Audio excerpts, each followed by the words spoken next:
And away we go. Yeah, I thought I had.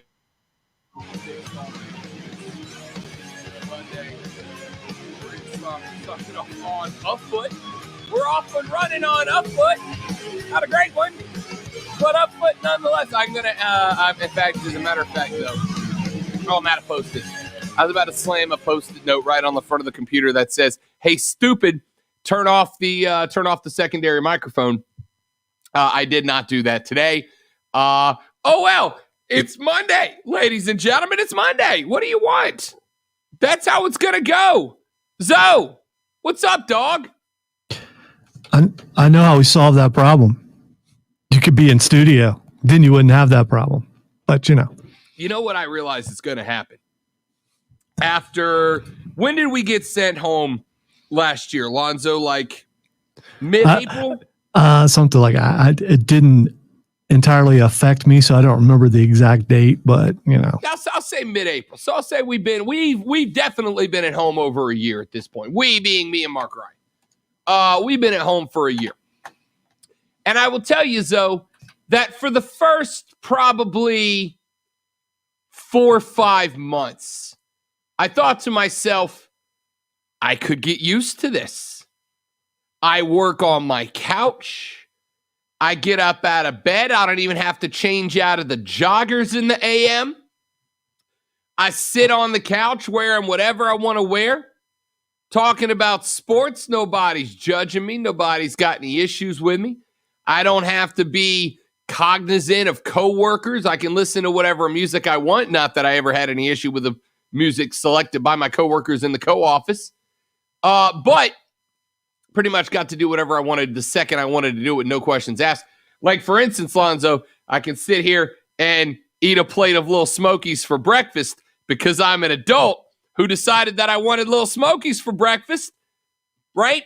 Loved it. And then about 6 months. Hey, it's sausage, man. Little Smokies. It's sausage. You're good. Sausage for breakfast. That's exactly right. I cooked up some Little Smokies for breakfast because I decided that's what I want to do. And I thought to myself, this working from home thing, I could get used to it. And then, Zoe, about 6.5 months in, I thought to myself, if I don't have more routine social interaction with other actual human beings, I might lose my mind. I might lose it. And then, now that we're kind of at a point where there is a light at the end of the tunnel and it's getting to the point that I'm thinking, I might be able to make it.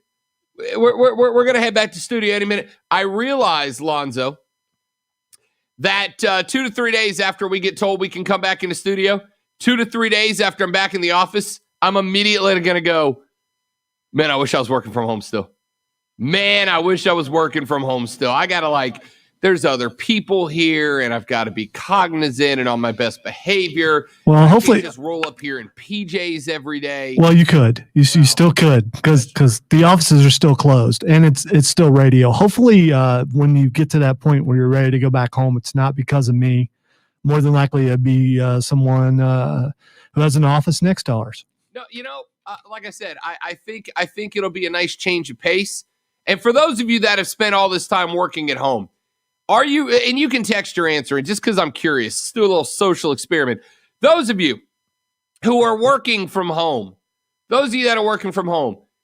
are you excited to go back to the office? Or do you think this is do you want to do this from now on? From now on, do you want to just do it like this? I'm curious. Big weekend, a lot going on. Let's get to it. You know what? Let's just jump into it. So let's start the show. Let's do lunch. This is a very nutritious lunch. All the food groups are represented. You guys hear? What in the wide, wide world of sports is going on here?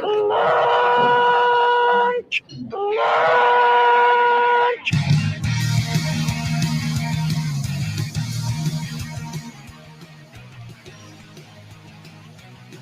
ESPN, Tinky Winky, do you really have no judgment on what you wear? You know what, Texter? You know what? I look good in purple. I don't know what you want. The lunch breakdown, the 3 things you have to know before you go start talking sports. with your friends, family, coworkers, or the dog, whoever your lunch break is spent with. These are the 3 things you will need to know about. I start with item number 1.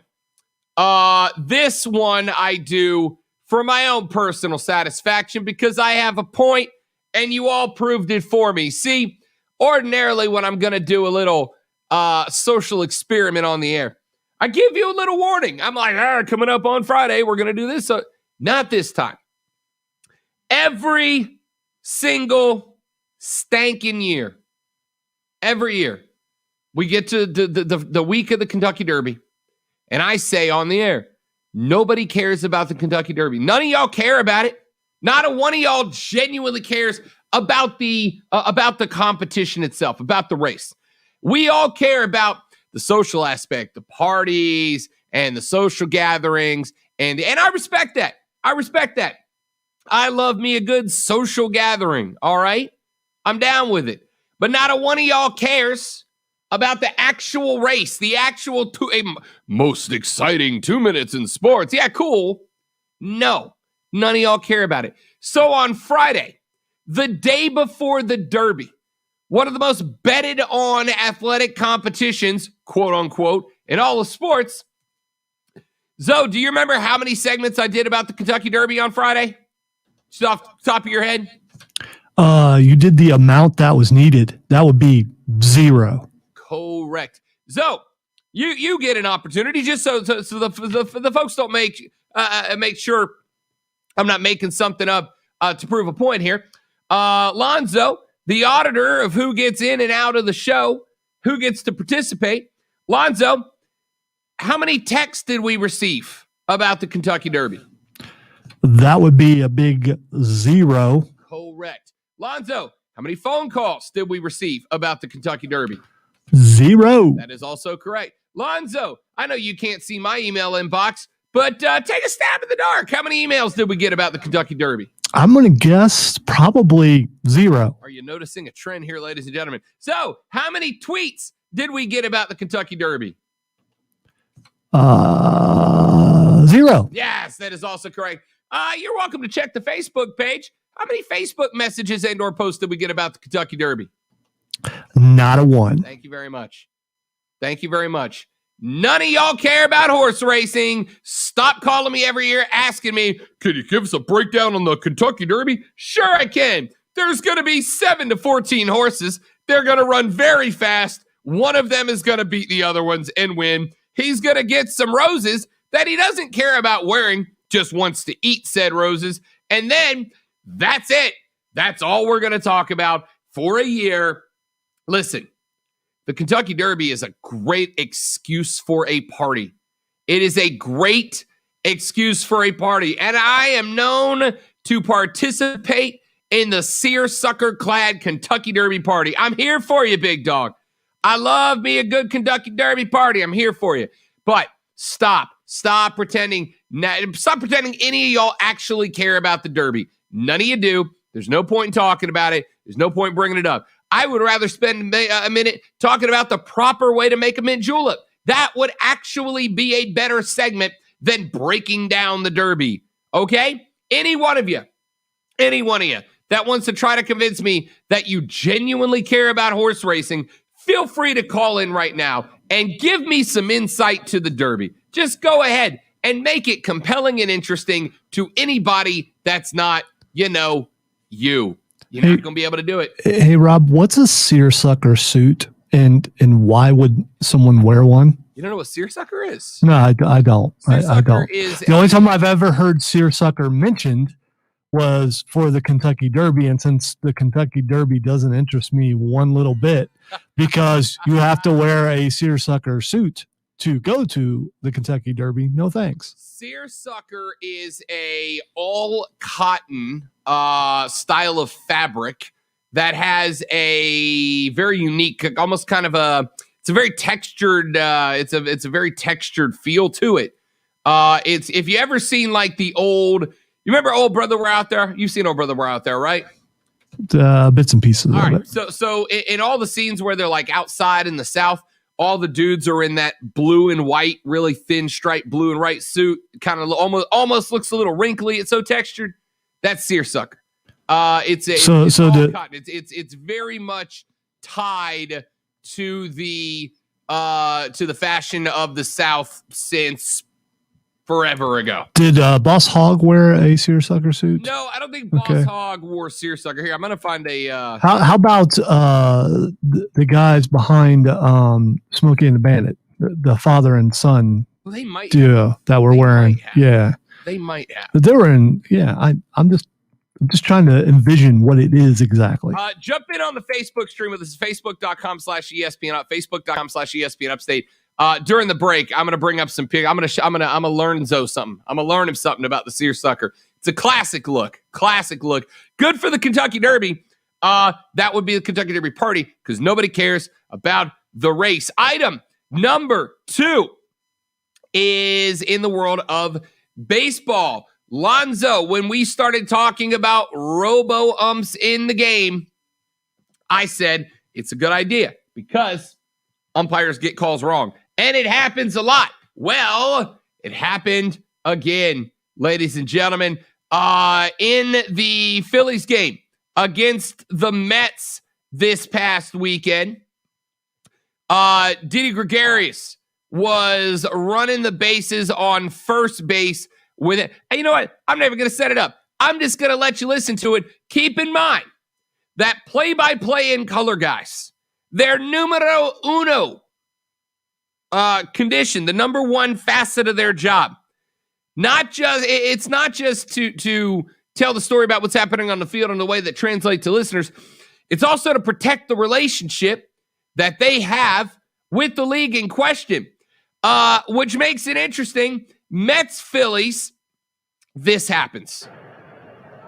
Broken bat, spinner on one hop to Lindor. He doesn't get McCutchen, and they're going to say that McCutchen's out because he was out of the base path, and it'll be a double play. I do not think that this is the right call. I don't think it is either. He absolutely should not be called out right now. He's got 3 feet. He absolutely should not. He's got 3 feet from his line. He actually has 3 feet from his line where he establishes it. It absolutely is not the right call. And he was safe at first base, was he not? He called him safe at first, yes. I thought he called him out at first base. No, I thought he called him safe at first base. Huh? Yes.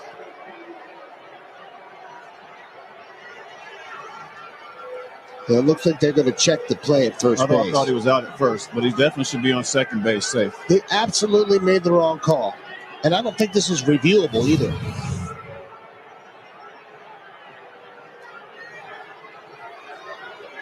So anyway, he never did. Oh, yeah, that's right. There's more. That is absolutely not the right call. I believe that they... Here, watch again. StatCast shows us the path that McCutchen takes. Watch the line. Doesn't move. It doesn't move. It's all along that blade. Out at first base. Yeah, he's out at first base. So that's what they're looking at. And they're going to call it a double play. Right. Because the review is for first base. Yeah, what Ruben said, you can't review. Here comes Kutch. Kutch he is red hot. It is a shame that they cannot review moving out of the baseline like that. That is a shame. And Joe Girardi not happy, and in fact, Bryce Harper's just been thrown out of the ball game. Eddie Fletcher did rule. I'll stop it right there, but you get the point. All right, the call was so egregious that got Didi Gregorius thrown out in the first. And by the way, still missed the call. The guy was safe first, caught him out anyway. So egregious, ended up not only costing them the game, but it cost them Bryce Harper to get tossed for arguing from the dugout. Thoroughly embarrassing, and they just flat out got it wrong. And maybe, Lonzo, there's a part of me that's a little more sensitive to how frequently the calls are being incorrect this year because of the conversation that you and I had that turned into Skynet being the robo-ump, et cetera, and the poor blind umpires who I'm going to cost a job by replacing them and all that. But so it feels to me like there is a relatively significant number of clearly blown calls in the Major League Baseball this year. There's another one so bad that the umpire, the play-by-play guys, whose job is to protect the product, Lonzo, are openly bashing the umpires on the telecast about how they got it wrong. But hey, human element, am I right? As there is an increase in these sort of incidents and the outcry from Rob and his ilk, you need to get ready to hear these words. They're important words. Come with me if you want to live. I do love the insinuation that if we go to umpires, not only will Skynet become real based on the fault of Major League Baseball, but an actual Terminator will come back to save us from robo-umps. All right. Item number 3, I'm going to save when I come to the backside because, well, obviously, we got to talk draft. Let's take a look at the Carolina Panthers' final draft class. We'll give it a grade. Coming up at 120, Rashad Beard of the Panther Nation podcast is going to join us. That's coming up at 120, but I'm going to give you my breakdown. Lonzo will give you his coming up next. I am Rob Brown. He is the great one, Lonzo. This is the Rob Brown Show. This is ESPN Upstate. Golf cart. The Rob Brown Show. Listen on your phone everywhere on the radio.com app. Download the app and make ESPN Upstate a favorite for 24/7 real, unfiltered sports talk. The weather is here for the golfing, which is why you need to pick up the ESPN Upstate golf card now.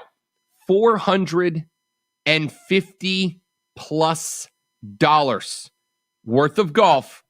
You're getting it for $99. 75+% discount at 9 prestigious upstate golf courses. $99. That's less than $15 a round, less than $1 a hole.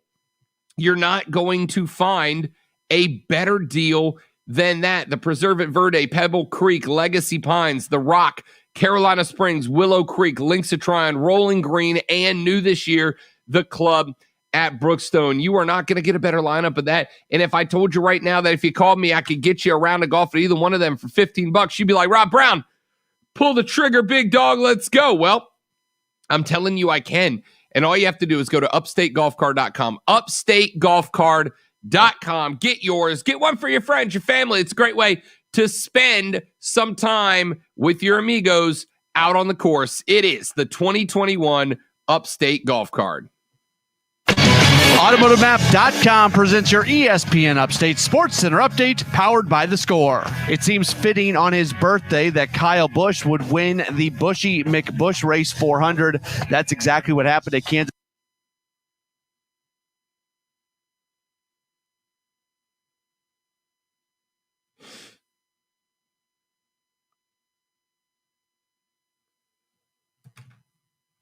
Are you showing me suits? Oh, yeah, that's right. Hey, can we, I texted you, I don't know if you saw it. Can we have 2 callers on at a time? We can, but when we do, we run into a problem. If one talks soft and the other one talks loud, it becomes a problem because they have to come in on the same pot. Okay. And it can be problematic, but it is possible. This is a classic seersucker suit. Here, let's go with the full screen so you can see. I'm trying to figure out what's the difference between that and just a regular old suit. It's just seersucker is just 100% cotton. Like it's a completely cotton suit. Okay, so what's the significance? Why is it necessary to wear a? So it's a very breathable suit. So it's a very nice warm weather suit. Like you can wear to the Kentucky Derby in the late spring, and it's not going to overwhelm you with heat like a lot of traditional suits will. It is a very durable suit, and on top of that, it's just fashionable, though. It's just fashionable. Okay. I have not owned a seersucker suit in years. I used to have one back in the day, and I've not had one. I'm not sure that I could go to the place where I purchase my suits and say, hey, man, I would like a seersucker today. I just don't think I could do that with a straight face. Not only could you, but they would look at you and go, great choice, Lonzo. If they are, they enjoy sales. So whatever I say, they're going to say great suit choice because they want to make a sale. So doesn't mean they genuinely believe it. Yeah, that is true. You need a better suit place. If your suit place, we'll just sell you any old suit. As we can tell, I am a connoisseur, if you will, of suits because I wear them all the time. I'm telling you, you find a good suit place that genuinely cares about you looking good in a suit. They're not just going to say, they will tell you that suit is not for you. I purchased one suit. The person knew who I was when I walked in because they were a fan and they took care of me. There you go. But if you find a good suit guy, you don't need to be somebody. They want you to walk out of there. Mutual.com. Yeah, but Rob, I am somebody. Made for upstate sports junkies. These pathetic junkies? Oh, look at them. You eat sports like food every day. Get hooked on the Rob Brown Show, noon to 3 every weekday on ESPN Upstate.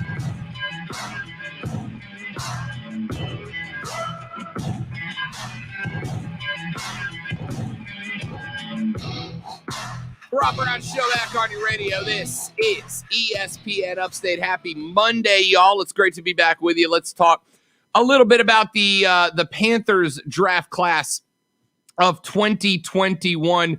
Overall, I thought it was a great draft. I thought it was a great draft for your Carolina Panthers. The selection of J.C. Horn, Zoe and I were both on board. I absolutely thought that the cornerback position was the one that would go in round number 1. It was. I thought it was going to be Patrick Surtain. They decided to take the Carolina kid, J.C. Horn. Love that pick. Terrace Marshall Jr., the second pick, the wide receiver out of LSU, checks in at 6'3", 200. He's a quick dude. 106 career receptions for 1,594 yards, 23 touchdowns, tied for number 4 in school history in career touchdown receptions. And you think about the list of wide receivers that have come through LSU, no small feat. He is one of only 6 players in LSU history with at least 1,500 receiving yards and 20 touchdowns to his credit. And remember, getting paired back up with his old college coach, Joe Brady, that's a big pickup. I love that pick. Wide receiver, getting that number 3 guy in there was, I thought, a priority, and they made that happen. 3rd round, 70th overall, they go Brady. Christensen Brady is a 24-year-old, 6'6", 305-pound offensive lineman. Played and started every game for 3 years at BYU. He was a consensus All-American at left tackle, named to 12 different All-American teams, 7 of them first team. He was the team captain for BYU, so he is no stranger to leadership. Achieved a 96 overall grade last year from PFF, setting the PFF record for highest graded offensive lineman. He actually last year had a higher PFF grade than Penei Sewell did, only allowed 2 pressures on 293 pass blocks during regular season snaps. He was named the number 12 overall offensive lineman by performance by PFF in 2019. The kid is good. He is good. I told you he likely in most years would have been a high 2nd rounder, but the offensive tackle position was very deep in this year's draft, and it pushed him down the line. They also ended up with Tommy Tremble, 3rd round, 83rd overall. After a trade came through, he was an All-ACC nominee, 401 receiving yards, 35 receptions, 4 touchdowns in 2 seasons at Notre Dame. He's also an accomplished blocker, so he's kind of that hybrid tight end. He's likely not going to be your starter, but at 6'4", 250, on the jumbo set. He is a guy that you can throw in there. Trust for him to block on the attacking side of the line of scrimmage on a short rush and occasionally send him out on an outside wheel route. I don't hate the pick. He's far from a perfect tight end. He is no Kyle Pitts. You will hope he will develop some, but he is going to be a consistent blocker for you. Chuba Hubbard picked up in the 4th round, the running back out of Oklahoma State. Kind of an interesting story. I don't know if you heard this story, Lonzo, but apparently in the war room, as the Panthers were coming up on their 4th round pick, Julie Rule, the wife of Matt Rule, apparently texted Matt and said, do me a favor, draft Chuba Hubbard, draft this kid. And Matt Rule said, that's the right pick. Talk the Panthers, talk David Tepper into going ahead and agreeing with the wife. Happy wife, happy life. She wanted the draft pick. She got it. Chuba Hubbard comes in the 4th round for Carolina. Remember, Matt Rule had some experience because Chuba Hubbard ran all over Baylor when Rule was the head coach for the Baylor Bears. 3,459 rushing yards and 33 rushing touchdowns in his career. Finished his career ranked 4th in program history in rushing yards per game. Led all of the FBS with 2,094 rushing yards and 21 rushing touchdowns in 2019. He did have some injuries in 2020 that dropped his numbers, and also with a shortened season, 625 yards, 5 rushing touchdowns. So he did have a bit of a slowdown in 2020. But if those injury concerns go out the window, that's not going to be a bad pick. 5th round, 185th overall, Davion Nixon, the defensive tackle out of Iowa, goes 6'3", 305, a consensus All-American and Big Ten Defensive Player of the Year last year. 5.5 sacks, 13.5 tackles for a loss in 2020, ranked 13th in the country, had a 71-yard return for a touchdown on a pick as well after transferring from Iowa Western Community College to the Hawkeyes. Good pickup there. I don't hate that one in the 5th round. Also in the 5th round, 166th overall, Keith Taylor, the cornerback out of Washington. He played 4 seasons at Washington, 91 total tackles in his career, 3.5 for a loss, 10 passes defended, started all 20 games in the last 2 seasons combined, and was a Senior Bowl attendee, which is where Matt Rule got his eyes on Keith Taylor for the first time. Picked up Deontay Brown, the guard from Alabama, at 193 overall in the 6th round as well. He goes 6'3", 365. Big old fella, played 48 games for the Tide between 2017 and 2020. 13 starts last year at left guard, allowed just a half of a sack, 1 pressure, and 5 hurries all season long. He was another one of those guys that Matt Rule got eyes on at the Senior Bowl when he played for the team that was coached by the Panthers. He also helped Alabama en route to the nation's #1 scoring offense in 2020. In the 6th round, 204th overall, they go back to the well for another Gamecock. Shi Smith, the South Carolina wide receiver, ends up with the Panthers. 43 games at South Carolina, 35 of them starts, 174 grabs for over 2,200 yards, 13 touchdowns, finished career ranked 4th in receptions and 8th in receiving yards at the school. Was also invited to the 2021 Senior Bowl, but back to the game. Now, he's a little bit short. He's only checked in at 5'10", 185, but we know that he is a possession monster. He is a tough catch kind of guy. Gives them a really good 4th option on those important 3rd down and middle distances to Shi Smith.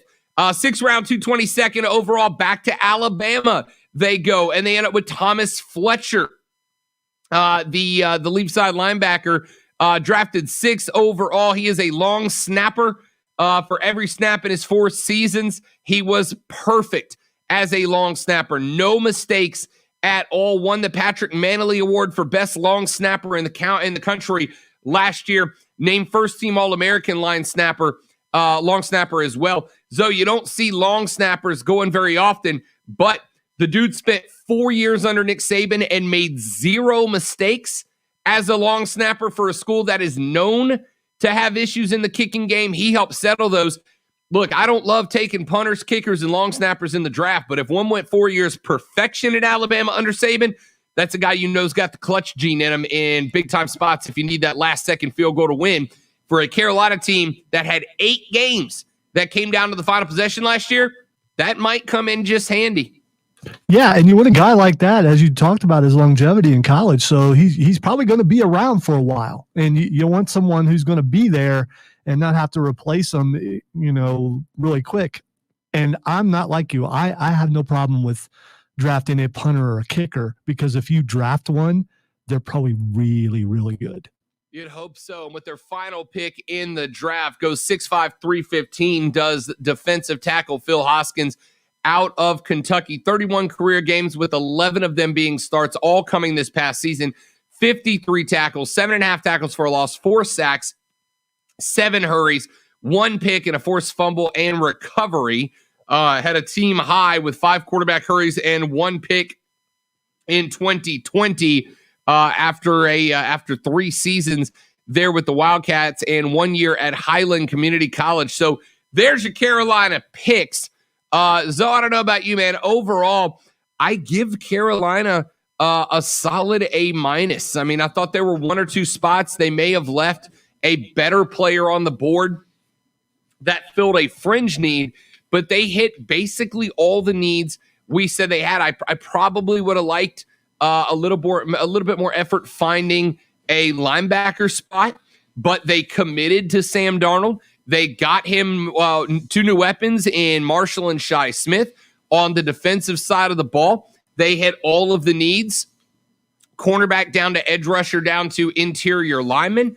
I would say an A-. I mean, maybe a B+, but either way, there were a lot of teams in the league that drafted worse than the Carolina Panthers did. Oh, I agree with you. And I'm really happy about the couple of linemen they picked up, because we talked about the need for that, and they were able to get them later on in the draft. And these are some big boys. So if they're able to plug in right away, then Sam Darnold's probably going to get better protection than he ever had with the Jets. I also like the pickup of Shi Smith. Covered him in high school. Seems like a really good kid, and hopefully he can make the team. Yeah, there were some discussions about Shi Smith maybe having a bit of an attitude, but I got to tell you, man, I want my receivers. I'm sorry, I know some people don't like this. I want my receivers to have a bit of an attitude, man. I want them to have I need them to know that they are better than the DBs I have them lined up against. I want a little bit of an attitude. I want a little bit of an edge. I want a touch of that Michael Irvin, that Randy Moss, that Joe Horn. I want a touch of it. And Shi seems to be that guy. So twice to the well from South Carolina, twice to the well for Alabama. A lot of the SEC influence in the draft. Like I said, I like it. I like the draft for Carolina.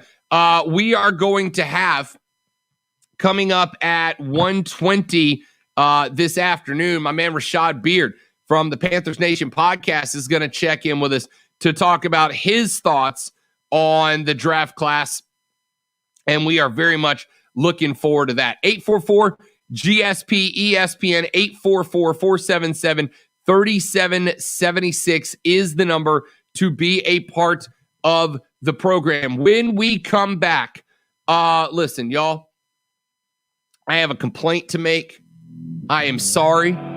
We are going to get away from the draft for just a second, but I have a rant to go on towards all of y'all who steered me, maybe for the first time since I've been up here in the upstate, in the wrong direction and wasted hours of my time this weekend. Plus, 2 local sports experiences for your boy over the weekend. I'm going to talk about both of them coming up on the Rob Brown Show. Rob Lonzo, you at ESPN Upstate.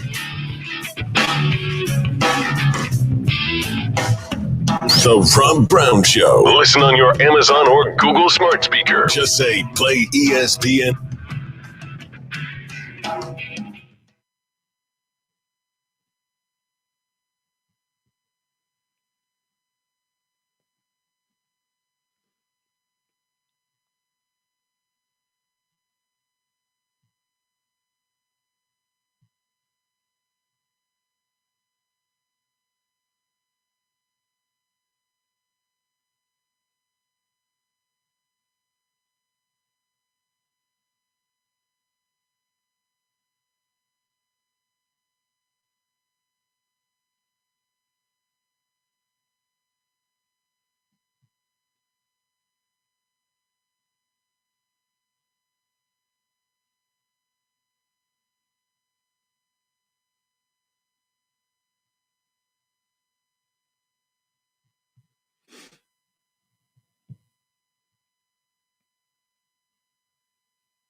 Everybody in the chat, what's up? Hope y'all are doing well. Thanks for hanging out with us. You got any thoughts? Obviously, as always, drop them in the chat. And by the way, and I found this out over the weekend. If you are watching the stream through, so there are 3 direct sources for the stream, which are the Facebook account, my Twitter account, and the Rob Brown Show YouTube account. If you are watching on the ESPN Upstate Facebook page, if you are watching on the at the Rob Brown Show Twitter account, or if you are watching on the Rob Brown Show YouTube and you comment, it will come to us. But if you are watching on an indirect source, so if you are watching on the Rob Brown Show Facebook page as opposed to ESPN Upstate, if you are watching on Lonzo's Twitter page, or if you are watching on somebody else sharing the stream, if you are watching on one of the, or on a non-direct source, so not ESPN Upstate's Facebook, not my Twitter, and not the Rob Brown Show YouTube, then your comments will not show up on the page. And I'm working on fixing that, but we're only allowed via the software we're using. We can only stream to 3 sources directly. The rest can be indirect shares of what we are streaming. So if you are watching on one of the an indirect source, your comments aren't going to show up in the stream, and nor, Zoe, and I just learned this, it also doesn't show up in the total number of people who are watching on the update on our actual screen. So we could actually have way more people watching. Yeah, I figured that out because I've been wondering on Saturday when I started using StreamYard, my views were cut by like a third. Yeah. And I couldn't figure out why, unless I just really got bad all of a sudden, which is a possibility. But it's like, okay, why is this happening? And it's all the split things, and there should be a way to combine all that, but I'm not quite sure what it is. But I'll show you this. That live stream that I did, that was after it fell off. It was up around 60 at one point for like a sustained period of time. It averaged about 40 to 45 people watching the stream at any given point. And their wives didn't tell them to turn it off like mine did. Correct. That number should have been 42.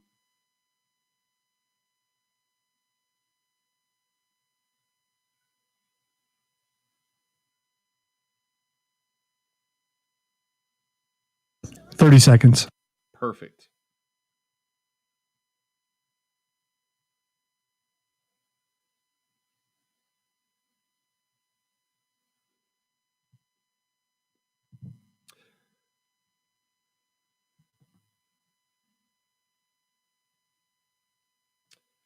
Yeah, Zoe, you may want to put the NBA on the calendar tonight before the Pelicans Warriors game. Marvel in the NBA. Rob Brown Lockdown on Twitter. Tweet at The Rob Brown Show on the Upstate Sports Leader, ESPN Upstate.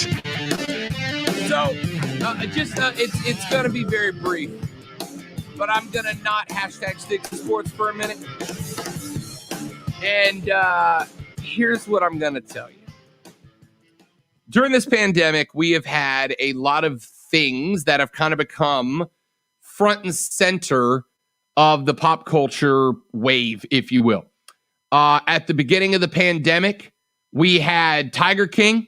All right. Everybody watched Tiger King. Here's where Zoe chimes in and goes, I didn't, Rob, because I'm against pop culture. Well, yeah, I'm against pop culture. I will chime in and go, there are all these people convincing me, man, this is the greatest show ever, including Rob Brown.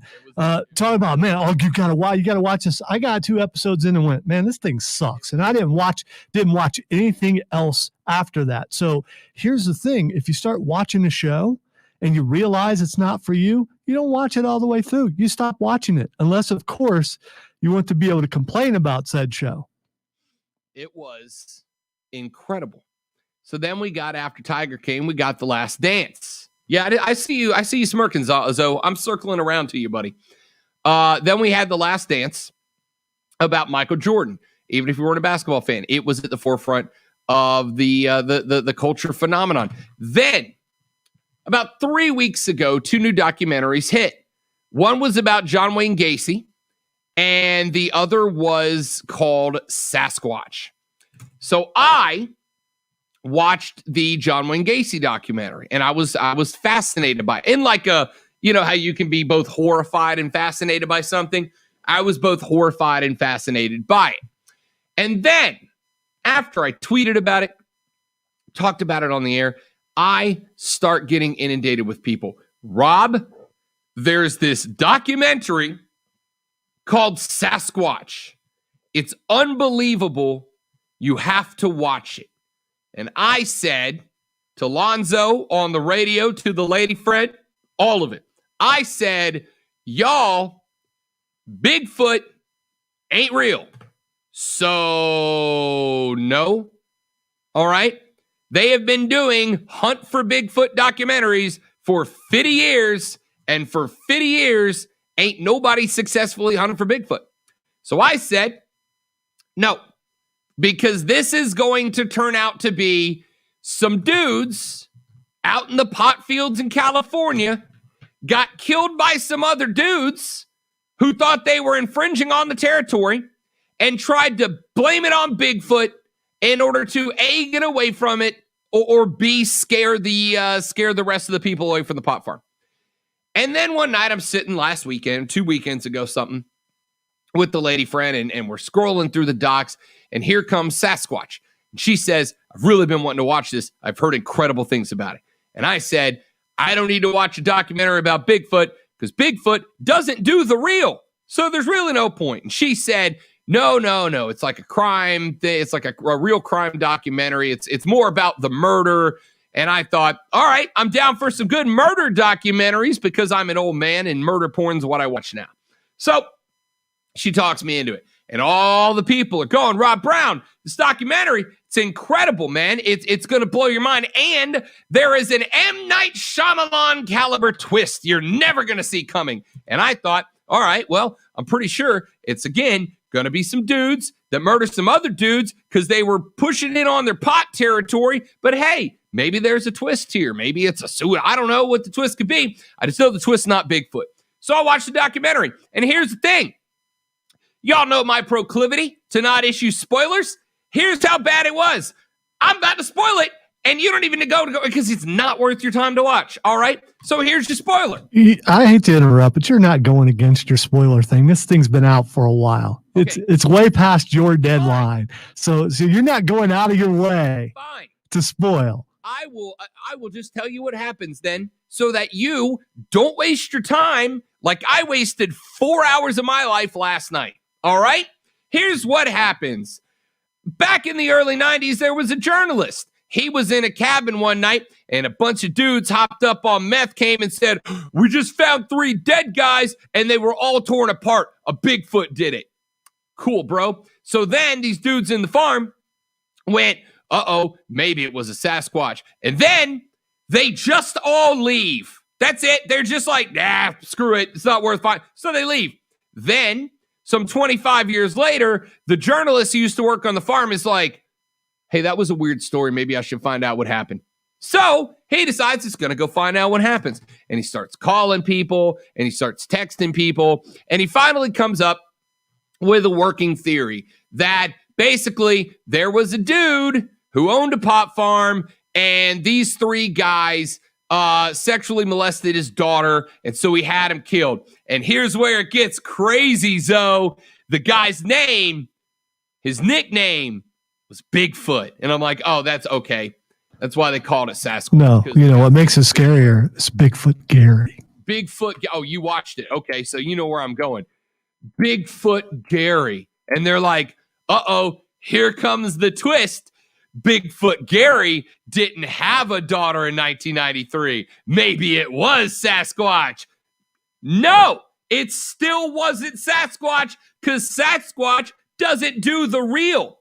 So then the guy's like, oh my God, what a mystery. I have to find it out.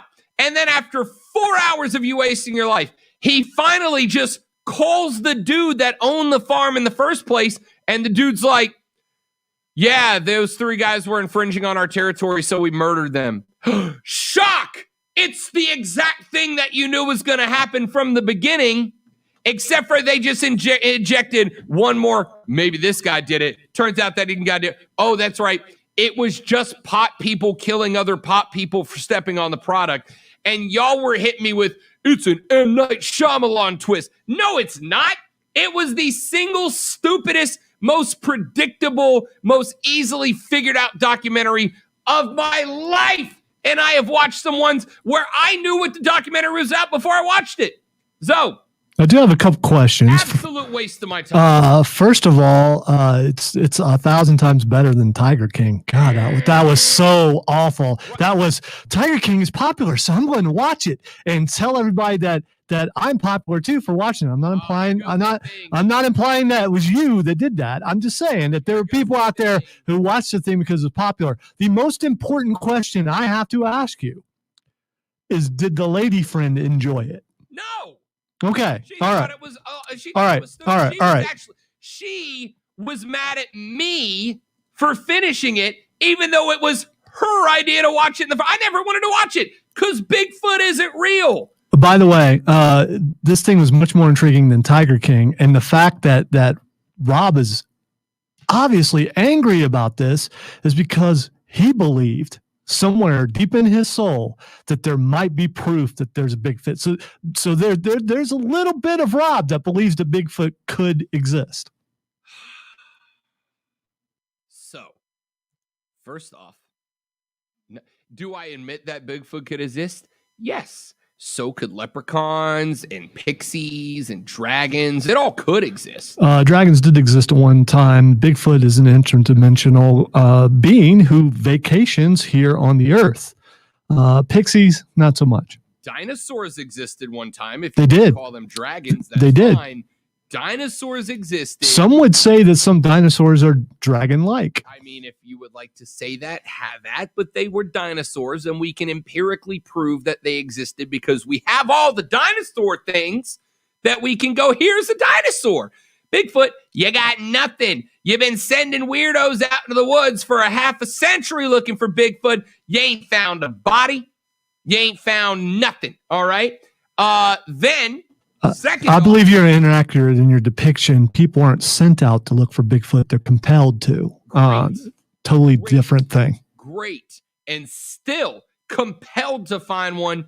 Ain't done it yet. So maybe let's not be pinning murders on mythological, cryptozoological creatures. Second off, did I not call exactly to the letter what was going to happen on Friday before I watched it? To the letter, I told No. There's more to it. It involves pickaxes and forklifts, and it was very elaborate what they actually did. So, and at the base of what did they do? What did they do, Zoe? They murdered these guys. And you also learn that there's a place in California, and there are other places throughout the country that even police won't go to. Yeah, fine, cool. You know what all those things are? Real and not Bigfoot. It was not a twist, y'all. Take me to a break. I'm irrationally angry about this stupid documentary y'all made me waste my time on. 1 segment left. 2 hours left. Rob, Lonzo, you. There's no Bigfoot. Back after this. The Rob Brown Show. Listen.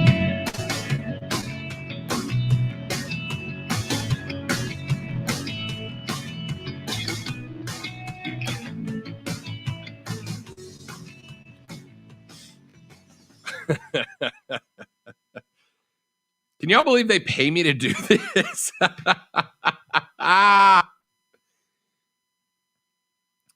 And the people listening on the radio end up with a completely different experience from what you get listening to the stream.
Y'all quiet in the chat today, man.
So the Marvel thing, this is just them trying to bring in a younger audience and capture some people because they've lost so much for the NBA, and I don't think it's going to work.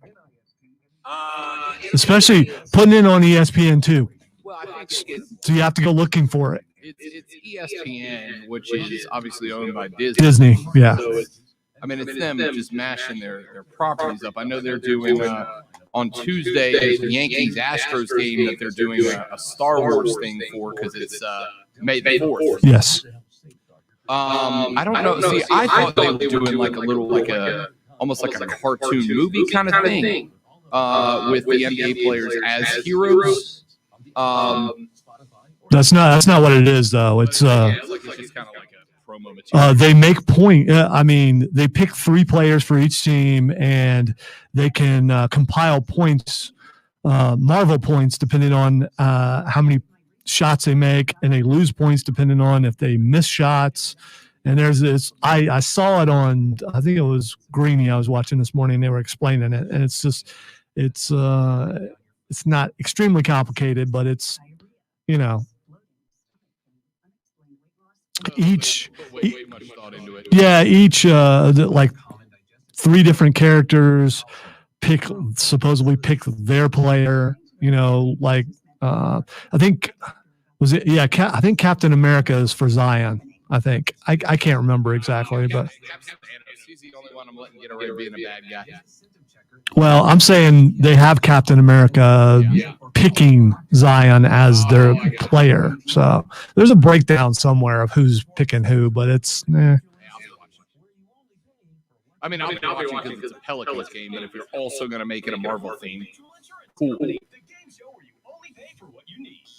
We're out of time. Only pay for what you need at libertymutual.com. Liberty, liberty, liberty, liberty.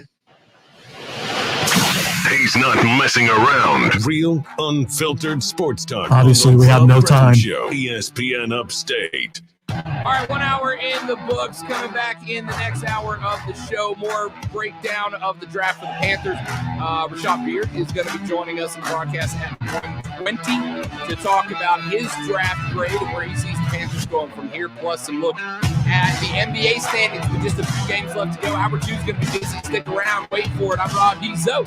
The Rob Brown Show's on your radio. It's ESPN Upstate.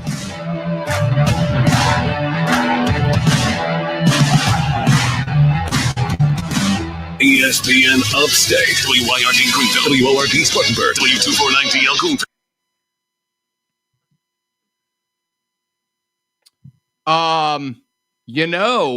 Zoe, who I saw at the soccer game on Saturday evening, who couldn't even give a brother a text or a call to let him know that he was coming to watch some soccer? Mark Ryan made a public appearance at the soccer match on Saturday evening. Maybe he was, on the down low trying to keep it quiet, I think so. Doesn't want the paparazzi, doesn't want, all that type of thing. That's what it was. He even had a Triumph shirt on and everything. Good for him. I know. He walked by me and my thought was, man, that guy looks a lot like Mark. But there's no way he would have come to the soccer game without letting me know when I was going to be here. But yes, that's exactly what happened. Did he speak to you? Yeah. Okay. Me and Keegan, so I emceed their championship ceremony. Right. And Keegan, who is also adding official photographer of the Rob Brown Show onto his ever-growing list of positions. I brought Keegan with me to get some pictures down on the field while I was emceeing, and we were standing in line waiting for tacos from the taco truck because they're delicious. And he comes over and he stood in line. We hung out pretty much the whole halftime, chatted. And I said, why don't you come down and stand in the supporter section with us where we're getting a little rowdy? And he said, no, I'm going to sit in my seat at midfield by myself. And I said, okay.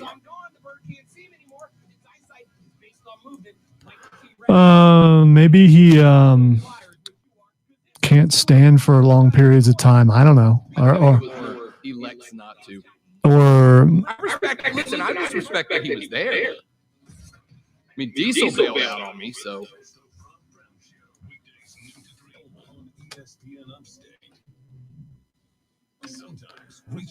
See, I thought that he was not there alone, so then it would have made sense for him to go back up into the stands. But I don't know 100% that he wasn't, but if he wasn't alone, he left somebody sitting in the stands the entire halftime by themselves. So I assume that he was. Unless they were also down, getting food and stuff, possibly, maybe. I don't know. Getting complaints of an echo. Yeah, it's my voice coming over the speakers in the studio back through you. Oh, okay. Yeah. Represents being real. Yeah. Real, unfiltered sports talk manufactured locally for the Carolinas. This is the Rob Brown Show. Yeah. Only on ESPN. ESPN Upstate.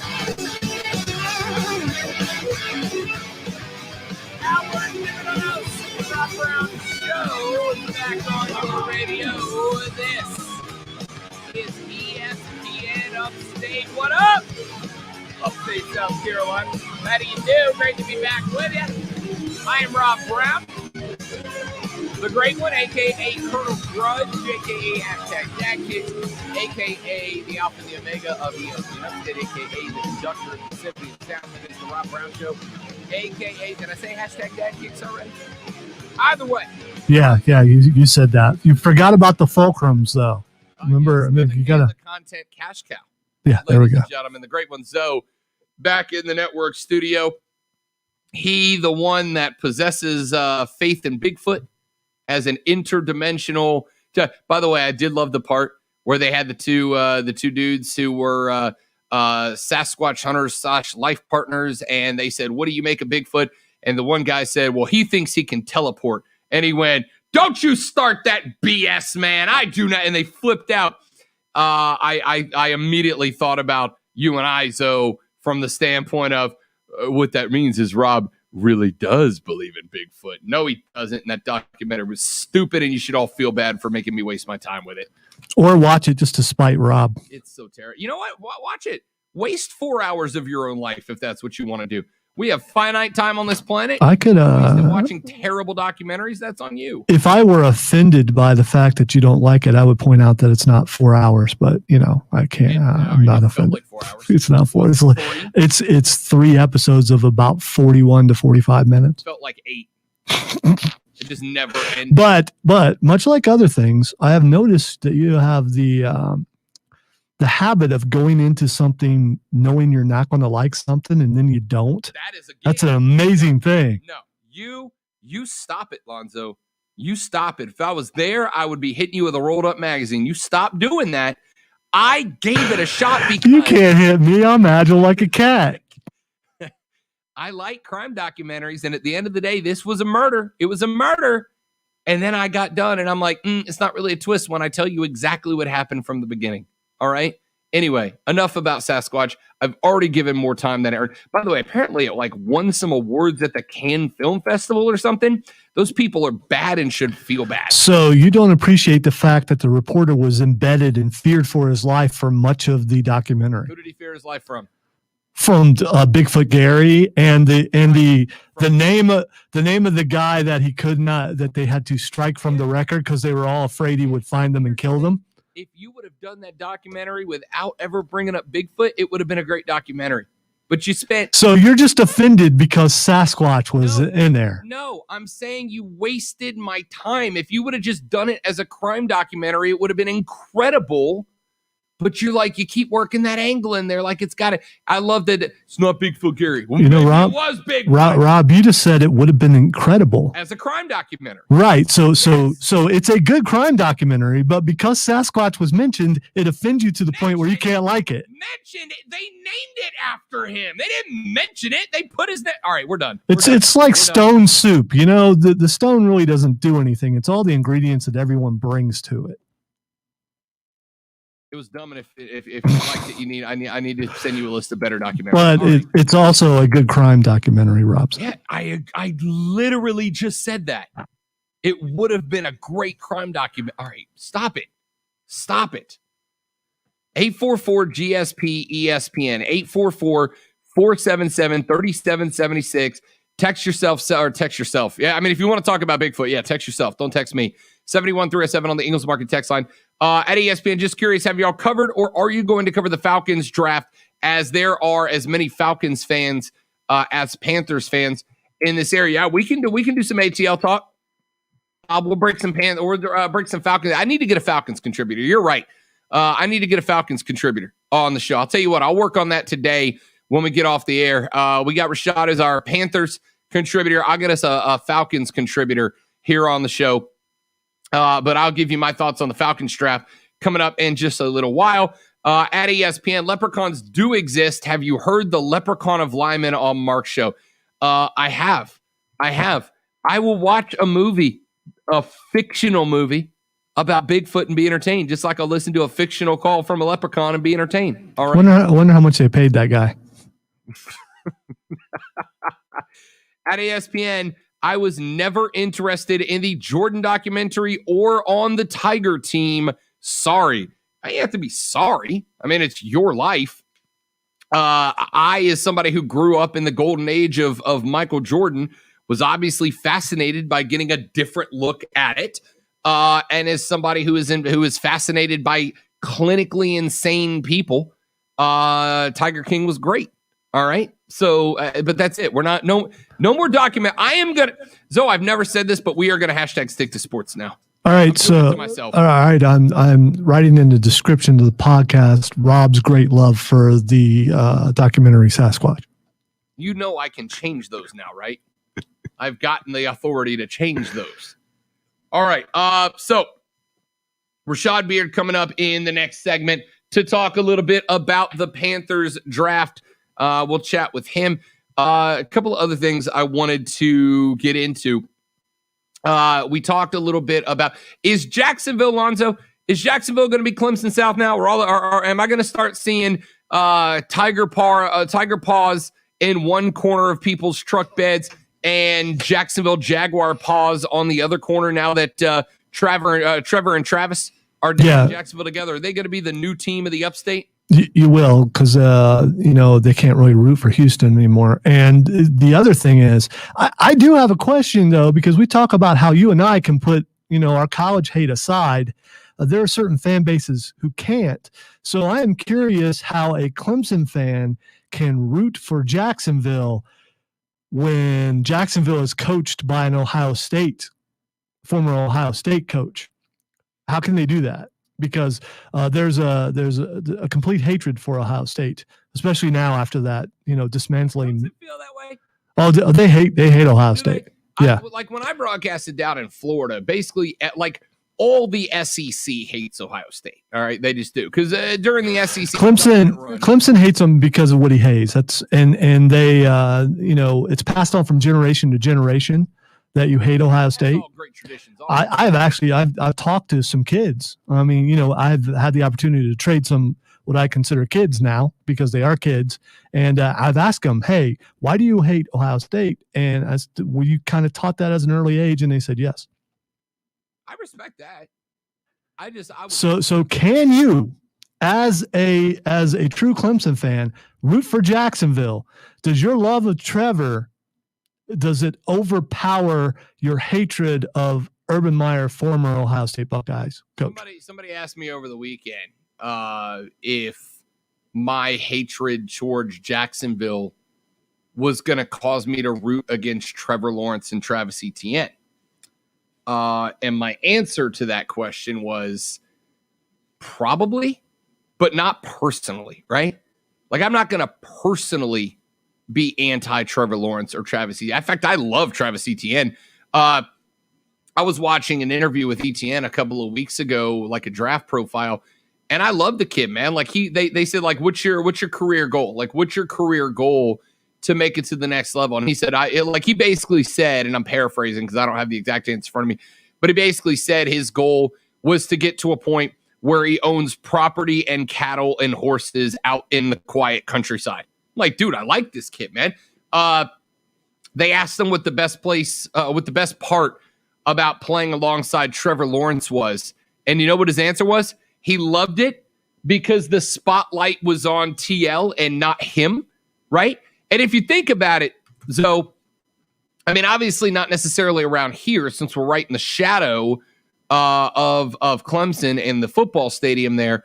But for a dude who will go down in history statistically as the best runner in the history of the Atlantic Coast Conference, so Travis Etienne had a really quiet career, which I think is fitting for that dude.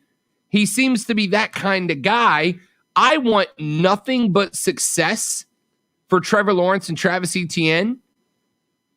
I just enjoy watching everything about Jacksonville fail because that place is terrible.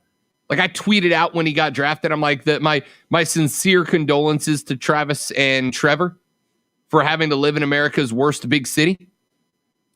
I hope Travis, that is, remember on Friday when we were going back and forth playing audio from Mark's show last week, and he said that the thing that the one thing that made me genuinely angry about what Mark had to say about Zoe and I wasn't, oh, it's a brain dead take or it's the worst take I've ever heard on ESPN Upstate or any of that. I'm fine with all of that.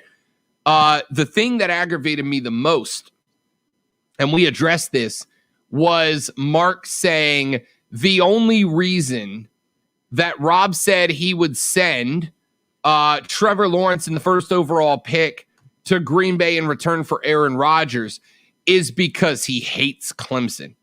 No. Let's be abundantly clear. When we talk NFL, I don't care about college affiliations at all. I don't care if you played at my school or my right. If you were a Heisman Trophy winner from my school and you're lined up playing quarterback for the Atlanta Falcons, I hope we knock your block off. And I don't care if you won a Heisman and went 4-0 against my school. If you're playing for the Saints, I hope you go for 250 and 3 touchdowns every game. All right? College affiliations lose all meaning to me. Now, if I can root for a dude that played for my school at the NFL because he's on my team, great. I'll love him that much more. But I don't care. All right? Really, that was just pandering for one thing, and it was also more directed at me than it was you. Well, So I wouldn't take too much offense to it. But he did say them and they repeatedly, as if, listen. Because you and I are a team, and you know what goes against one goes against the other. That's what being a team is about. If you had to have one of the two quarterback this year for your team, all right, for just 1 year, and you had to bet your year's salary on who would have the better record, Lonzo, who would you take, Aaron Rodgers or Trevor Lawrence? You'd take Trevor Lawrence, or you take Aaron Rodgers, over Trevor Lawrence. If you had to bet a whole year's salary on one of those two quarterbacks quarterbacking your team for a better record, you take Aaron Rodgers. That has nothing to do with how I feel.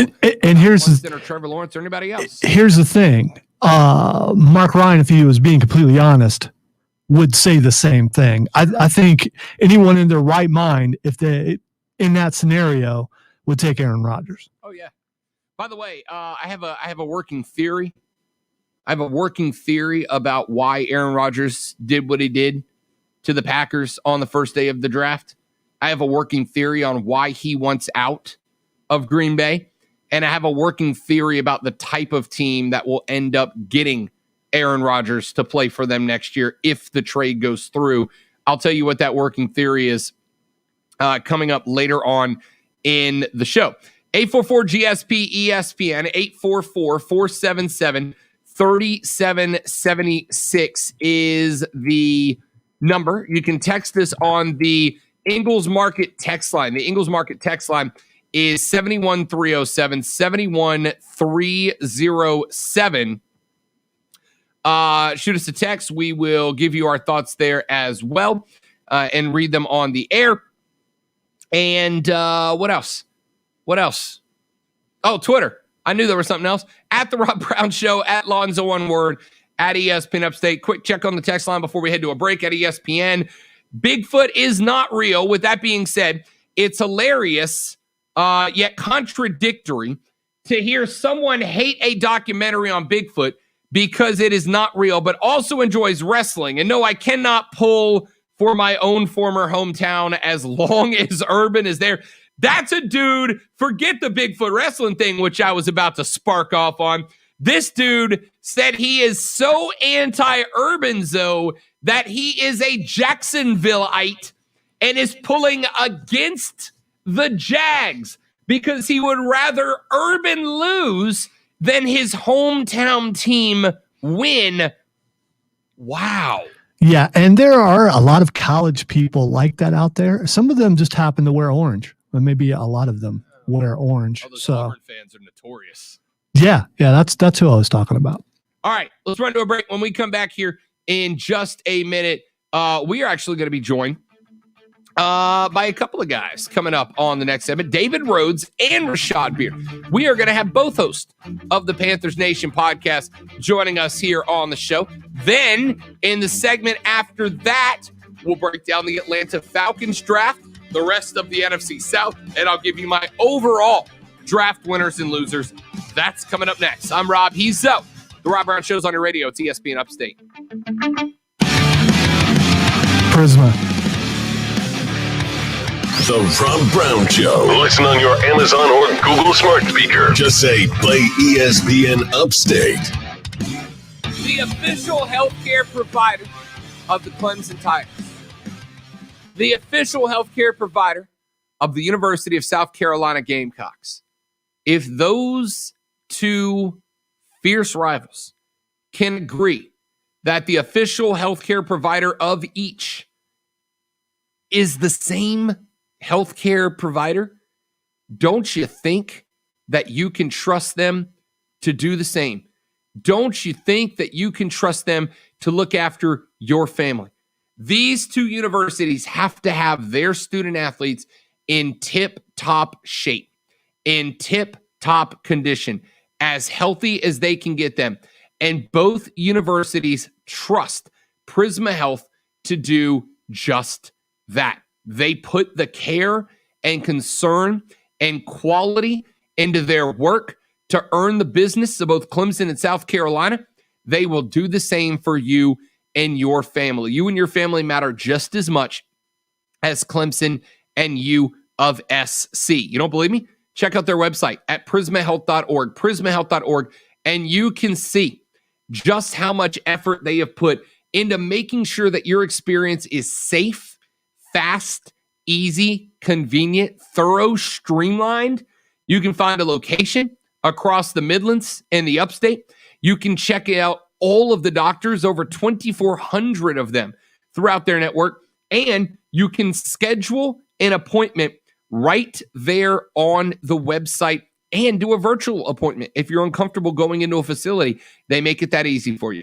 Go to prismahealth.org to learn more. Prismahealth.org to learn more. It's our friends at Prisma Health here in the Upstate.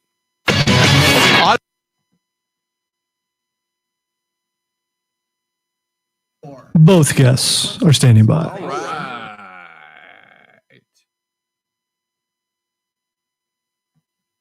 Big tree down off West Stone Avenue at Whitlawn Street. Road is closed.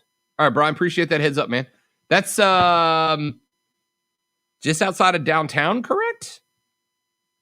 I don't know where Whitlawn is. I know Stone, but I don't know. Yeah, I'm not sure where Whitlawn is, but it's chances are you're right. It's somewhere right outside of downtown.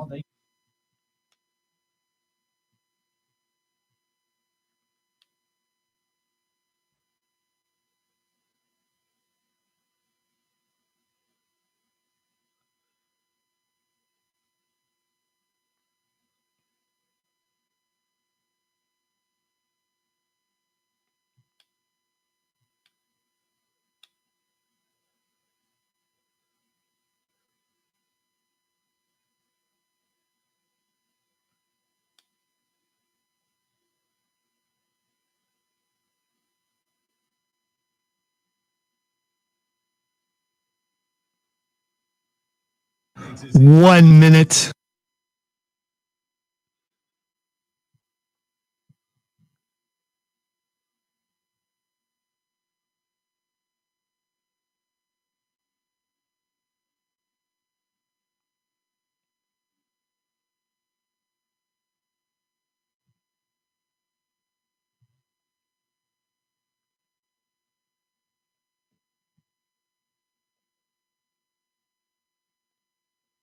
A tree and came down and took out a power line. All right. Thank you very much, Brian. Appreciate that, man. Appreciate the heads up. I'll pass that on for sure. 30 seconds.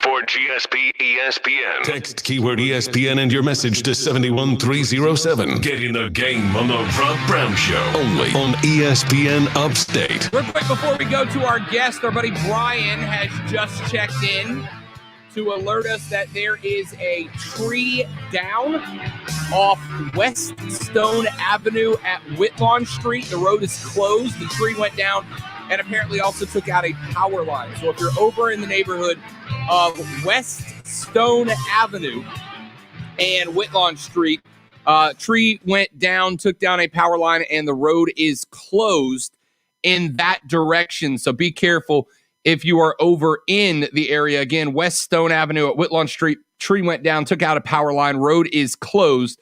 So be very careful in that area. To the phone lines we go to welcome in a couple of guests I love talking Panther football with. Rashad Beard and David Rose, the co-hosts, both of them, of the Panther Nation podcast. They join us both on the show. Rashad, David, how we doing, fellas? Welcome back. Good to have you guys on, man. What's going on, man? Welcome. I appreciate you. And listen, Dave, we got both of us on this time. Both of us. So this should be fun. This should be fun. Oh, yeah, it will be. It shall be. What's going on, everybody? It's going to be fun today. Good to have you guys. Let's start with the big question, fellas. We'll get into pick by pick coming up here in just a minute. I said a little bit earlier that I gave the Panthers hovering around the A- B+ line. I thought they maybe left one or two players that could have maybe filled a fringe need that were a little higher up on my board.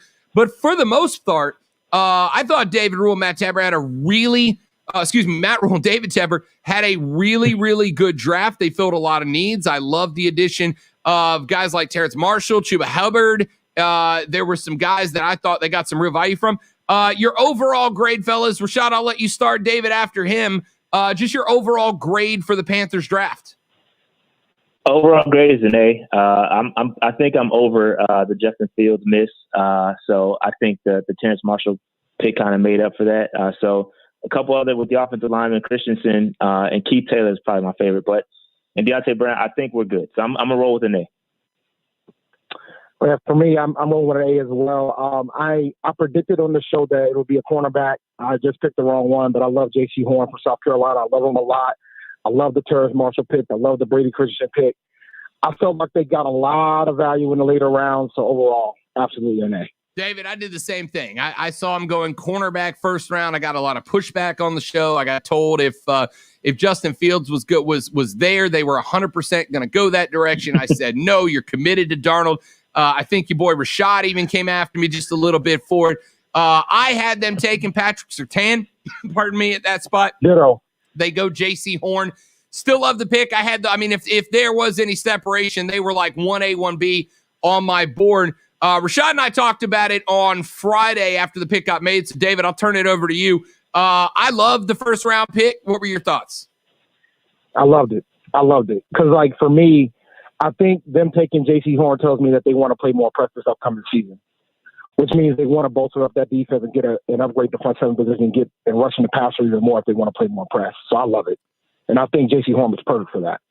Rashad Beard and David Rhodes, both hosts of the Panther Nation podcast. You can find them on Twitter at Panther Nation PC and on YouTube. They got their whole draft breakdown up there. I don't know if you guys saw the story, but both Matt Rule and Tepper came out and said that as they were getting ready to make their fourth round pick, that Julia Rule, the wife of head coach Matt Rule, texted Matt and said, I want you to draft Chuba Hubbard out of Oklahoma State.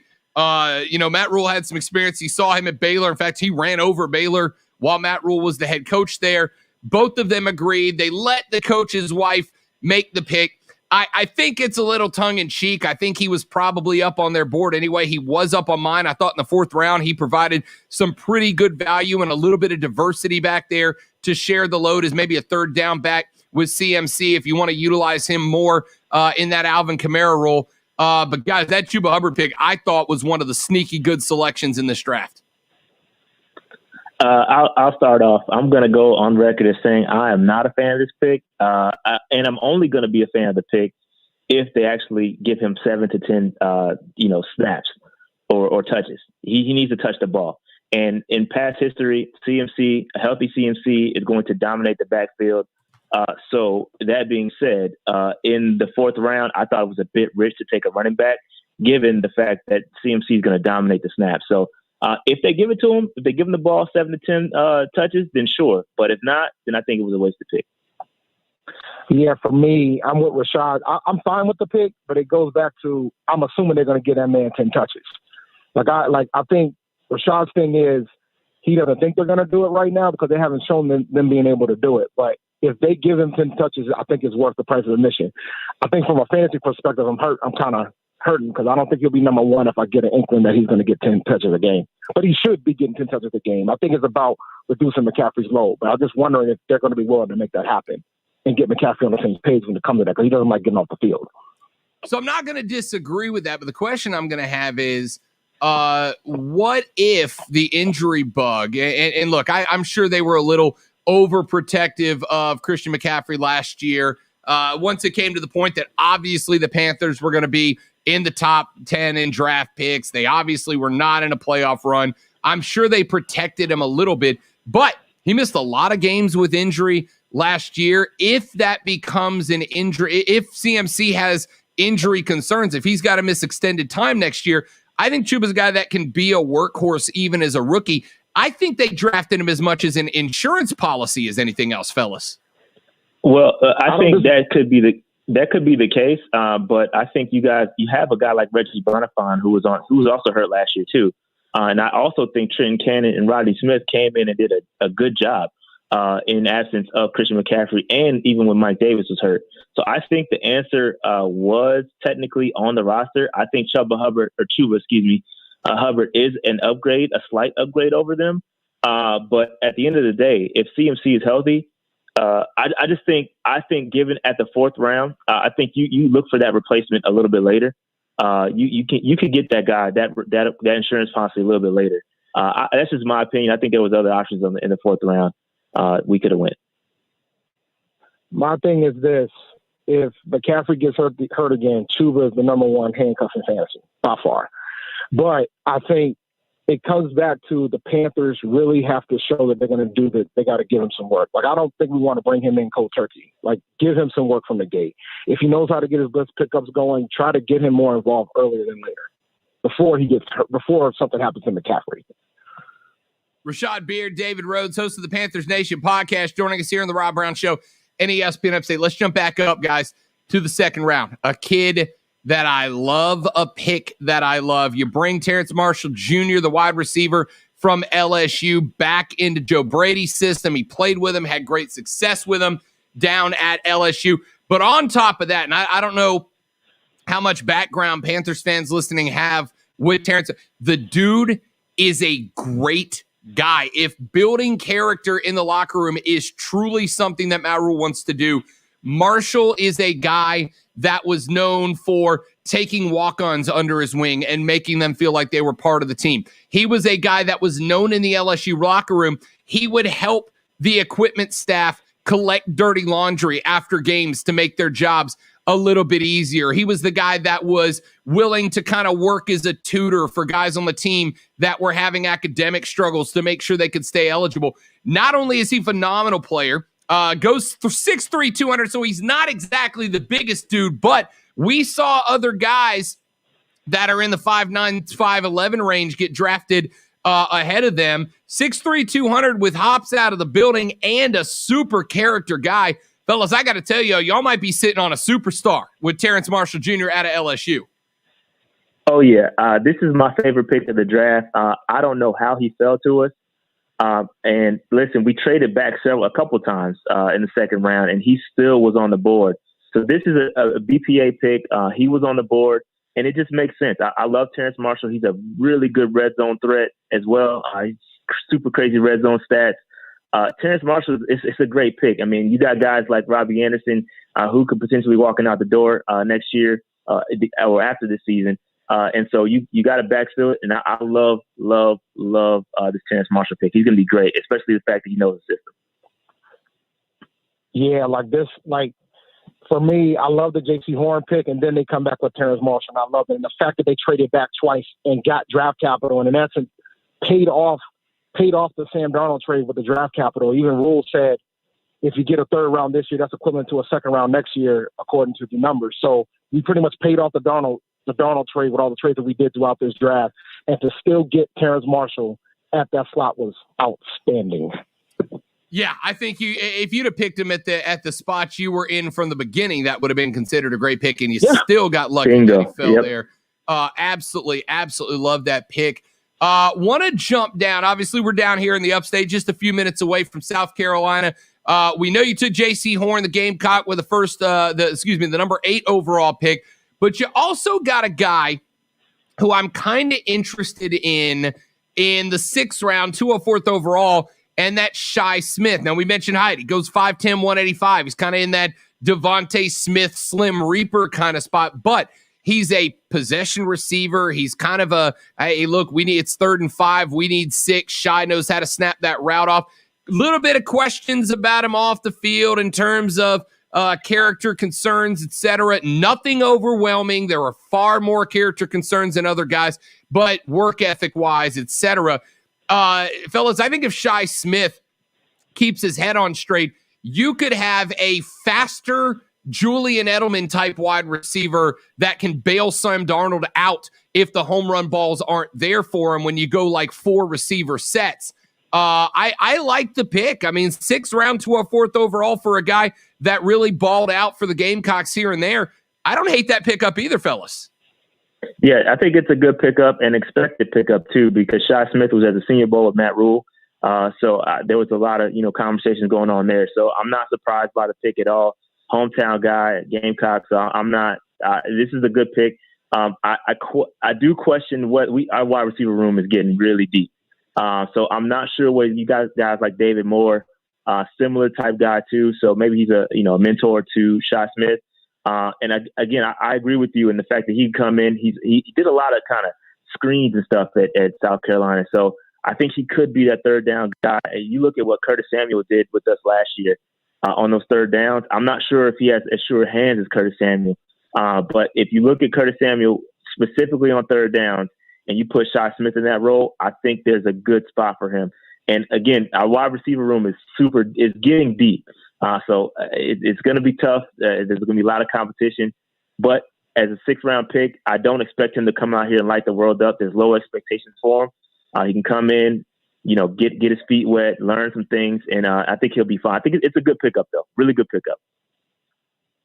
Yeah, I thought the value was great for Shi. And I think Matt Rule loves going to the Senior Bowl because there was a few players out of this draft that he got to coach or see during the Senior Bowl and actually had a relationship with them while they were at the Senior Bowl. So I think there's a distinct advantage of going to the Senior Bowl as a coach. And I think Rule pushes very hard to get down there to coach up these kids, especially with COVID still rampant, so to speak. Well, it's not rampant now, but last year it was as a first-year head coach. And now I think it was a big advantage that he definitely took advantage of going out this far.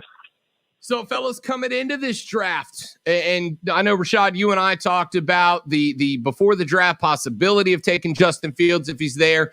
My mindset was, look, dude, you committed to Sam Darnold, all right? If you gave up what you gave up and you bring in Sam Darnold, you pick up the 5th-year option, and then you open up the quarterback room by bringing in Justin Fields and create that controversy.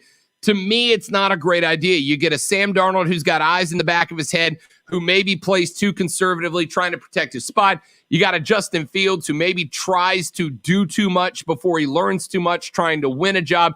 I thought if you're going to bring in Sam Darnold, you commit all out to Sam Darnold. Now, Rashad, I know you wanted Justin. I know you thought that was a franchise pick. To me, the Panthers did the right thing. But did they do enough to bolster Sam Darnold's chances for success with the offensive picks they made in this draft? I'll let both of you fellas speak on that. Yeah, so I'm still concerned about the offensive line. I think Brady Christensen, is a really good player, but not the guy. I think there's still question marks about the left tackle. So I think Cam Irving, I don't expect Brady Christensen to go out and beat Cam Irving, honestly. So I think some of the other offensive line, like Deontay Brown, I don't think he's going to go out there and be, a road grader day one. He need some time to develop. So I still have concerns about the offensive line. So I don't know that we have done everything to kind of put Sam in a good position to succeed. But I think it's a much better position than what Teddy had. So I'll say that for sure. And I think he has what it takes. There's no excuses for me at this point. You passed on a guy like Justin Fields. To me, you're all in on him. There's no excuses. So whether we did it or not, he has no excuses in my mind. Well, for me, I always said the moment that we traded for Darnold, quarterback at 8 was highly unlikely. I think it would be more about a chess piece to potentially trade back if they wanted to trade back. Hence why they delayed giving him his 5th-year option until after the decision was made. But with regards to Darnold, I think compared to what he had with the Jets, the excuses were they didn't put enough pieces around him. You have wide receivers here. You're going to have arguably the best running back in the NFL here. Your defense might be improved. Your defense most likely will be improved. So that's going to help you out too. You're going to have weapons across the board. The offensive line is the glaring weakness right now, but there should be some good competition within that line, and the line will still be better than what he had in New York. So he should have an opportunity to succeed here. And like Rashad said, there really isn't no excuses at this point. And I think his leash is going to be shorter than people realize. I think he's going to have a year or two to excel, but if it falls off the wheels quickly in the first year, I don't think Tepper wouldn't hesitate to move on quickly because he's already shown he's capable of doing it after paying somebody $21 million. Rashad Beard, David Rhodes joining us here on the Rob Brown Show and ESPN Upstate. So draft in the rearview mirror, fellas. A couple of other interesting picks that we are keeping an eye on. Thomas Fletcher, long snapper out of Alabama, 6th round, 222nd overall. Look, I had a lot of folks in this area who were going, did we really just draft a long snapper?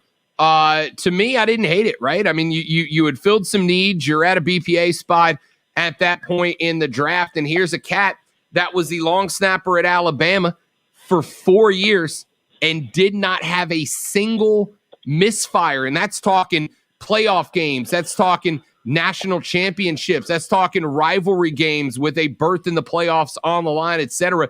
4 years without a hitch. There are long snappers in the league that can't say that they've gone 4 years without a hitch.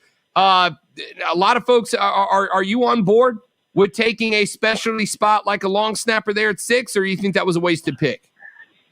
I want to go first on this one, Shot. Let me go first. Let me go first. So here's my thing. Like, initially, when I looked at it, I'm like, why, right? And then I realized, then they had ESPN had a B-roll for this guy.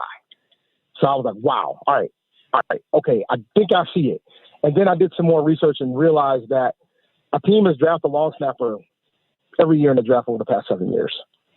And I have a feeling that there was another team that was after them that was going to potentially take them, which is why they did it. So I'm not as angry about it than I was the day of. I feel a little bit better about it now because they wanted to get the best long snapper in the draft. So I'm not angry about it, and we used the comp pick for it, so I'm not too angry about it. And considering all the extra picks that we got, so I wasn't too. I was fine with it. For me, I'm not a fan of this pick. Listen, there was a guy that was taking 4 picks after this long snapper, and his name is Trey Smith. And I understand that he has a heart condition or blood clots or whatever it may be, but at that point, he was well worth the flyer. I think we overdrafted a long snapper. And listen, I get it. J.J. Jansen is 35 years old, been around for a long, long, long time, and you want to get younger. I get it, but this burns me up because, again, 2 guys. I'll give you Trey Smith and Israel Mukuamu. Both were there after we took a long snapper. That Trey Smith pick really burns me up. So the fact that we took a long snapper over Trey Smith, I hate this pick. I'll just be honest. All right, Rashad Beard, David Roach joining us here on the Rob Brown Show, ESPN Upstate. One more question before we cut you fellas loose. What's next? We got OTAs in a handful of weeks. We got UDFAs that we're going to keep an eye on as contracts are starting to come in, UFDAs over the next couple of weeks. Keeping an eye on where they go. Predictions, anything you think we might keep an eye on between now and the start of OTAs in a few weeks? I don't know of anything. I think we're just kind of get these guys in the building, see what we got. I don't have any major predictions. I'll just say this. I do like where the roster stands. I still have a little bit of concern about the offensive line. I'm hoping we can scheme around it. I trust Joe Brady to kind of make this work. But I really like where we are from a roster standpoint. The Tommy Tremble pick, which we didn't talk about, I think he's going to be solid. But I really like where I like where the roster stands, and I'm excited to get these guys out there and see what we have. But I think it's a good roster. I think we're going to be competitive. Yeah. So for me, I think for OTAs and such, I think we need to pay attention to what you're hearing out of the folks that are there from the standpoint of what they're doing. Like, I think they want to play more press. I think they want to rush the passer more. I think they want to run the ball more. I think they want to be more physical this year. And I think that's what this draft showed me. This draft showed me that they want to kind of get back to that old school type football, 90s type football, playing defense, running the ball. I know this is a pass happy league, but based on what I saw in the draft, particularly somebody like a Tommy Tremble, he is a guy that's going to help McCaffrey get bigger lanes than he already had. Love to hear it. Rashad Beard, David Rhodes, host of the Panthers Nation podcast. You can follow them on Twitter at Panther Nation PC, and make sure you give them the old subscribe on YouTube. Tremendous stuff, fellas. Appreciate it. Rashad, we'll talk to you on Thursday. David, we'll get you on real soon, too. Appreciate your time, guys. All right. Have a good one. Thank you, guys. We'll do it. There you go. Quick break back after this on The Rob Brown Show. It's ESPN Upstate. The Rob Brown Show.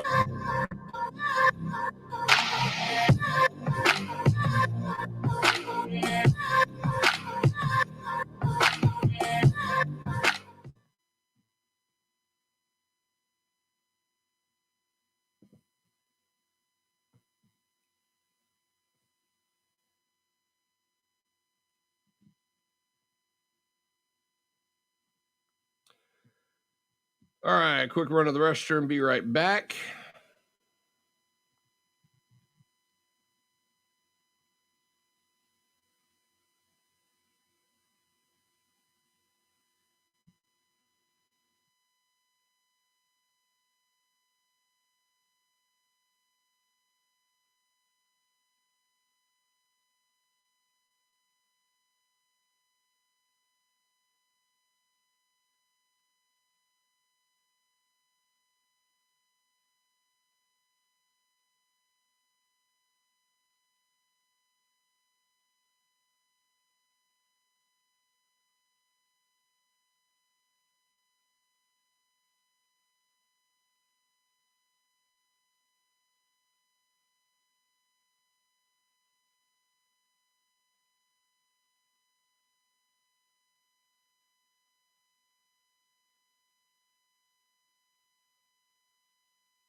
Like a 10-second segment here, I think, Azo.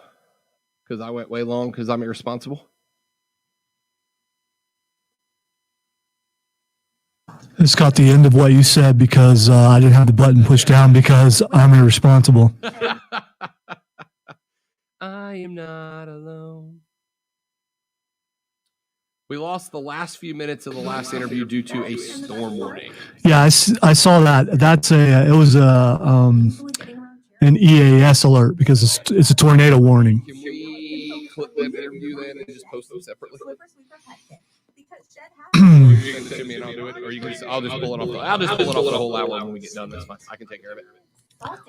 Give you one less thing to do since you get to go run and be Superman after this. Yeah, I mean, normally it wouldn't be that big of a deal, but I'll get it clipped after the show's over. Including, starting every other break that we get, pretty much, I'm going to run out of the room and start getting things set up in the other room. So.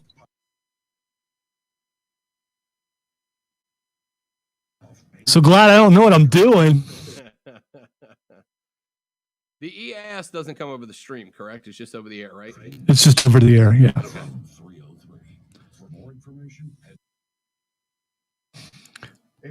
Well, even if it does come over the stream, it didn't affect what I'm recording. So what I'm recording should be fine. All right, so I will check the stream. If it is over the stream, I'll let you know. 30 seconds. Obviously needs to be a short break. Yeah. QC Connects in next break. Hey, Rob can read, so he says. Email Rob Brown at ESPNUpstate.com and we'll put him to the test. This is the Rob Brown Show, local sports talk on ESPN Upstate. Thanks to David Rhodes and Rashad Beard, both for joining us in the last segment to break down the Panthers draft coming up and the start of the next hour. We'll do the same for the ATL. I'll give you my grade. And after the show's over, I'm actually going to work on getting us a Falcons contributor to the show. In fact, I have one in mind already, and I think we'll be able to get him lined up either tomorrow or Wednesday. Also coming up in the next hour, had a really good weekend in local sports on Friday night. Got to attend the Swamp Rabbits game on Saturday evening. Got to attend the Greenville Triumphs home opener, a 4-0 beatdown of North Texas SC, which was absolutely great. So we'll break those games down for you coming up in a while. And I have been alerted that the last couple of minutes of our interview with David and Rashad got cut out due to a emergency storm warning. So listen, important information. I'm never going to be upset when we get cut off by a emergency alert. And so anyway, if you missed the last couple of minutes of that interview, you want to check it out. Sometime within the first hour after the show is over, I will have that posted to our social media on Facebook and Twitter. So make sure you check that out if you want to hear the last few minutes of the interview with Rashad Beard and David Rhodes of the Panther Nation podcast. I'll have that posted to our social media within the hour after the show is over. So make sure you check out our social media late this afternoon, and I'll get that up for you. Quick break. We'll come back. We'll wrap up hour number 2, kick it off to hour number 3. That's all next on the Rob Brown Show. This is ESPN Upstate. QC Connects. The Rob Brown Show. Listen on your Amazon or Google smart speaker. Just say, play ESPN Upstate. Non-surgical regenerative therapy. That's what's offered by our friends at QC Kinetics. They know that you are going to have pain, and especially as you age, it gets more and more real, and it's unfortunate, but true. There's just a finite amount of tissue inside of your joints that protects the parts that ain't supposed to rub together from rubbing together. And when they do, it creates that inflammation. That's where that soreness, that aching pain, that throbbing pain comes from. You want it gone, but you don't want to get cut open. That's where QC Kinetics comes in. Their non-surgical regenerative therapy helps to rebuild that tissue, put that fabric back together, let it heal, and get you back to feeling better, faster, naturally. That's what they're all about, and it works. Go to their website, qckinetics.com, qckinetix.com, qckinetics.com.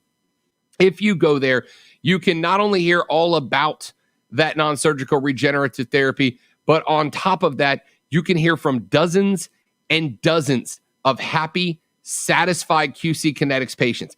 Give them a call as well at 864-448-3772, 864-448-3772. Mention the Rob Brown Show. Get that first consultation for free. It's our friends at QC Kinetics right here in the Upstate.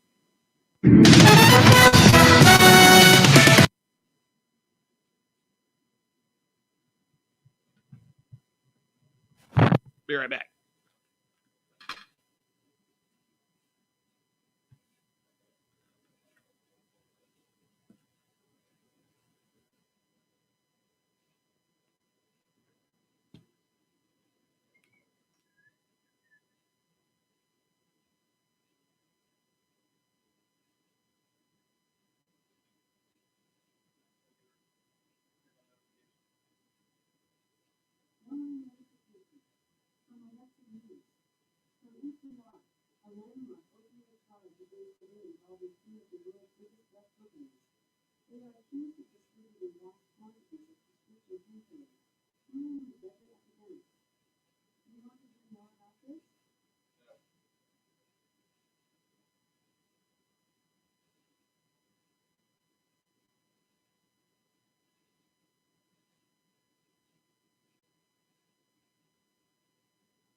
All right. There is a television channel, though, called Comet. And apparently during the day, they show all the OG Godzilla movies. Yeah, they also show old sci-fi series and stuff in the evening and things like that. Yeah, I've watched the channel before.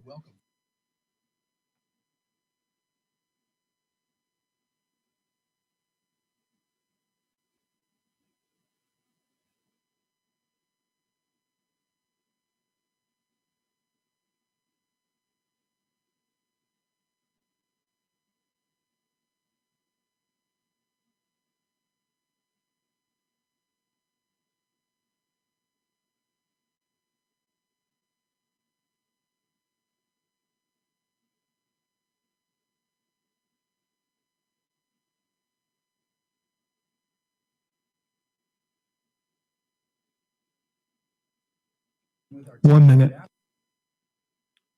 Sweet.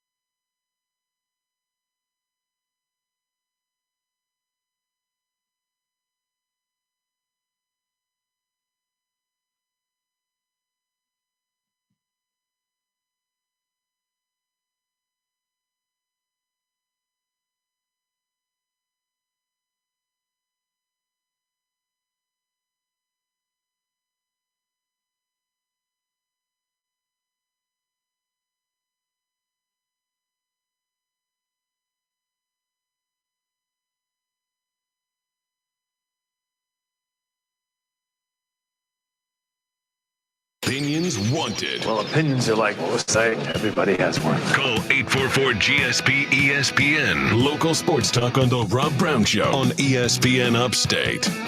The Rob Brown Show, wrapping up up hour number 2. I am Rob, Lonzo at the helm. Thanks very much for hanging out with us. 844-477-3776, 844-GSP ESPN. Text us at 71307 on the Ingles Market text line.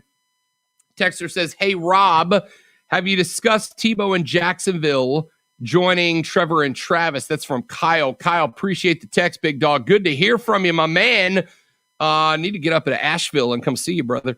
I had discussed the tryout, but that's really it.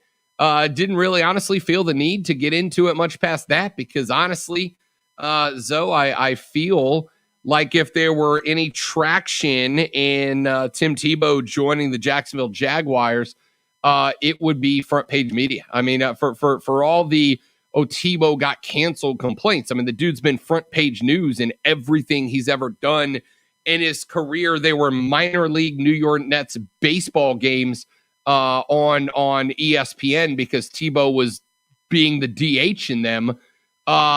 No, I haven't talked about it anymore, Kyle, because I just don't see it happening. You know, if Tebow was a guy who played tight end in the first phase of his NFL career and was trying to make a comeback at tight end, I might think he'd get there. But I just have doubts, though, as athletic and physically gifted as Tim Tebow was, that at 33, he is going to be able to convert to a new position he's never played before and do so successfully enough that he can replace one or two guys on a depth chart of NFL guys that have been playing tight end their whole life. I think if Tebow was even close to making the team, we'd already be talking about it. Well, people said he wouldn't make it out of single-A baseball because he hadn't played in forever, and he did that, and some will say that was a publicity stunt, and others will say he did pretty well at each level that he moved up to. I don't doubt that physically he could possibly do it. I just, until I see him actually out there in training camp, I don't think it's going to happen. Yeah, I don't either. Listen, do I think Tim Tebow could have played tight end if he would have been willing to play tight end when he had the opportunity to make rosters doing it years ago? Yeah, I think he could have probably been a career tight end at that point, but I don't see him coming back at 33, almost 34 years of age and learning a new position at that point. That's a 24-year-old man's game.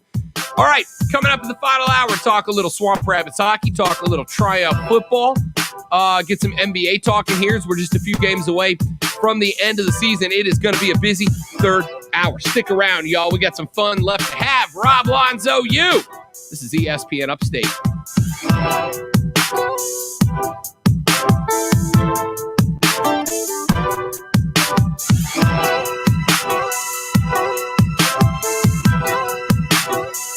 ESPN Upstate, WIRD Greenville, WORD Spartanburg, WFBC FM HD3. An Odyssey station. AutomotiveMap.com presents your ESPN Upstate Sports Center update powered by The Score. It seems fitting on his birthday that Kyle Busch would win the Bushy McBush Race 400. That's exactly what happened.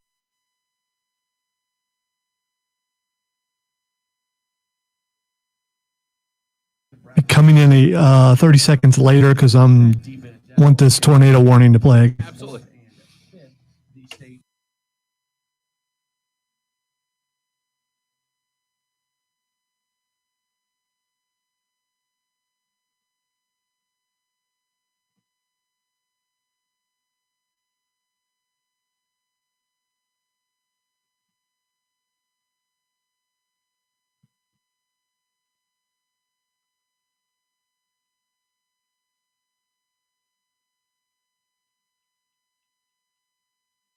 What a beautiful day outside. If I'm being sarcastic.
All right, it was supposed to be a minute, but it switched to a 30, so we will be on time like we normally are. All right.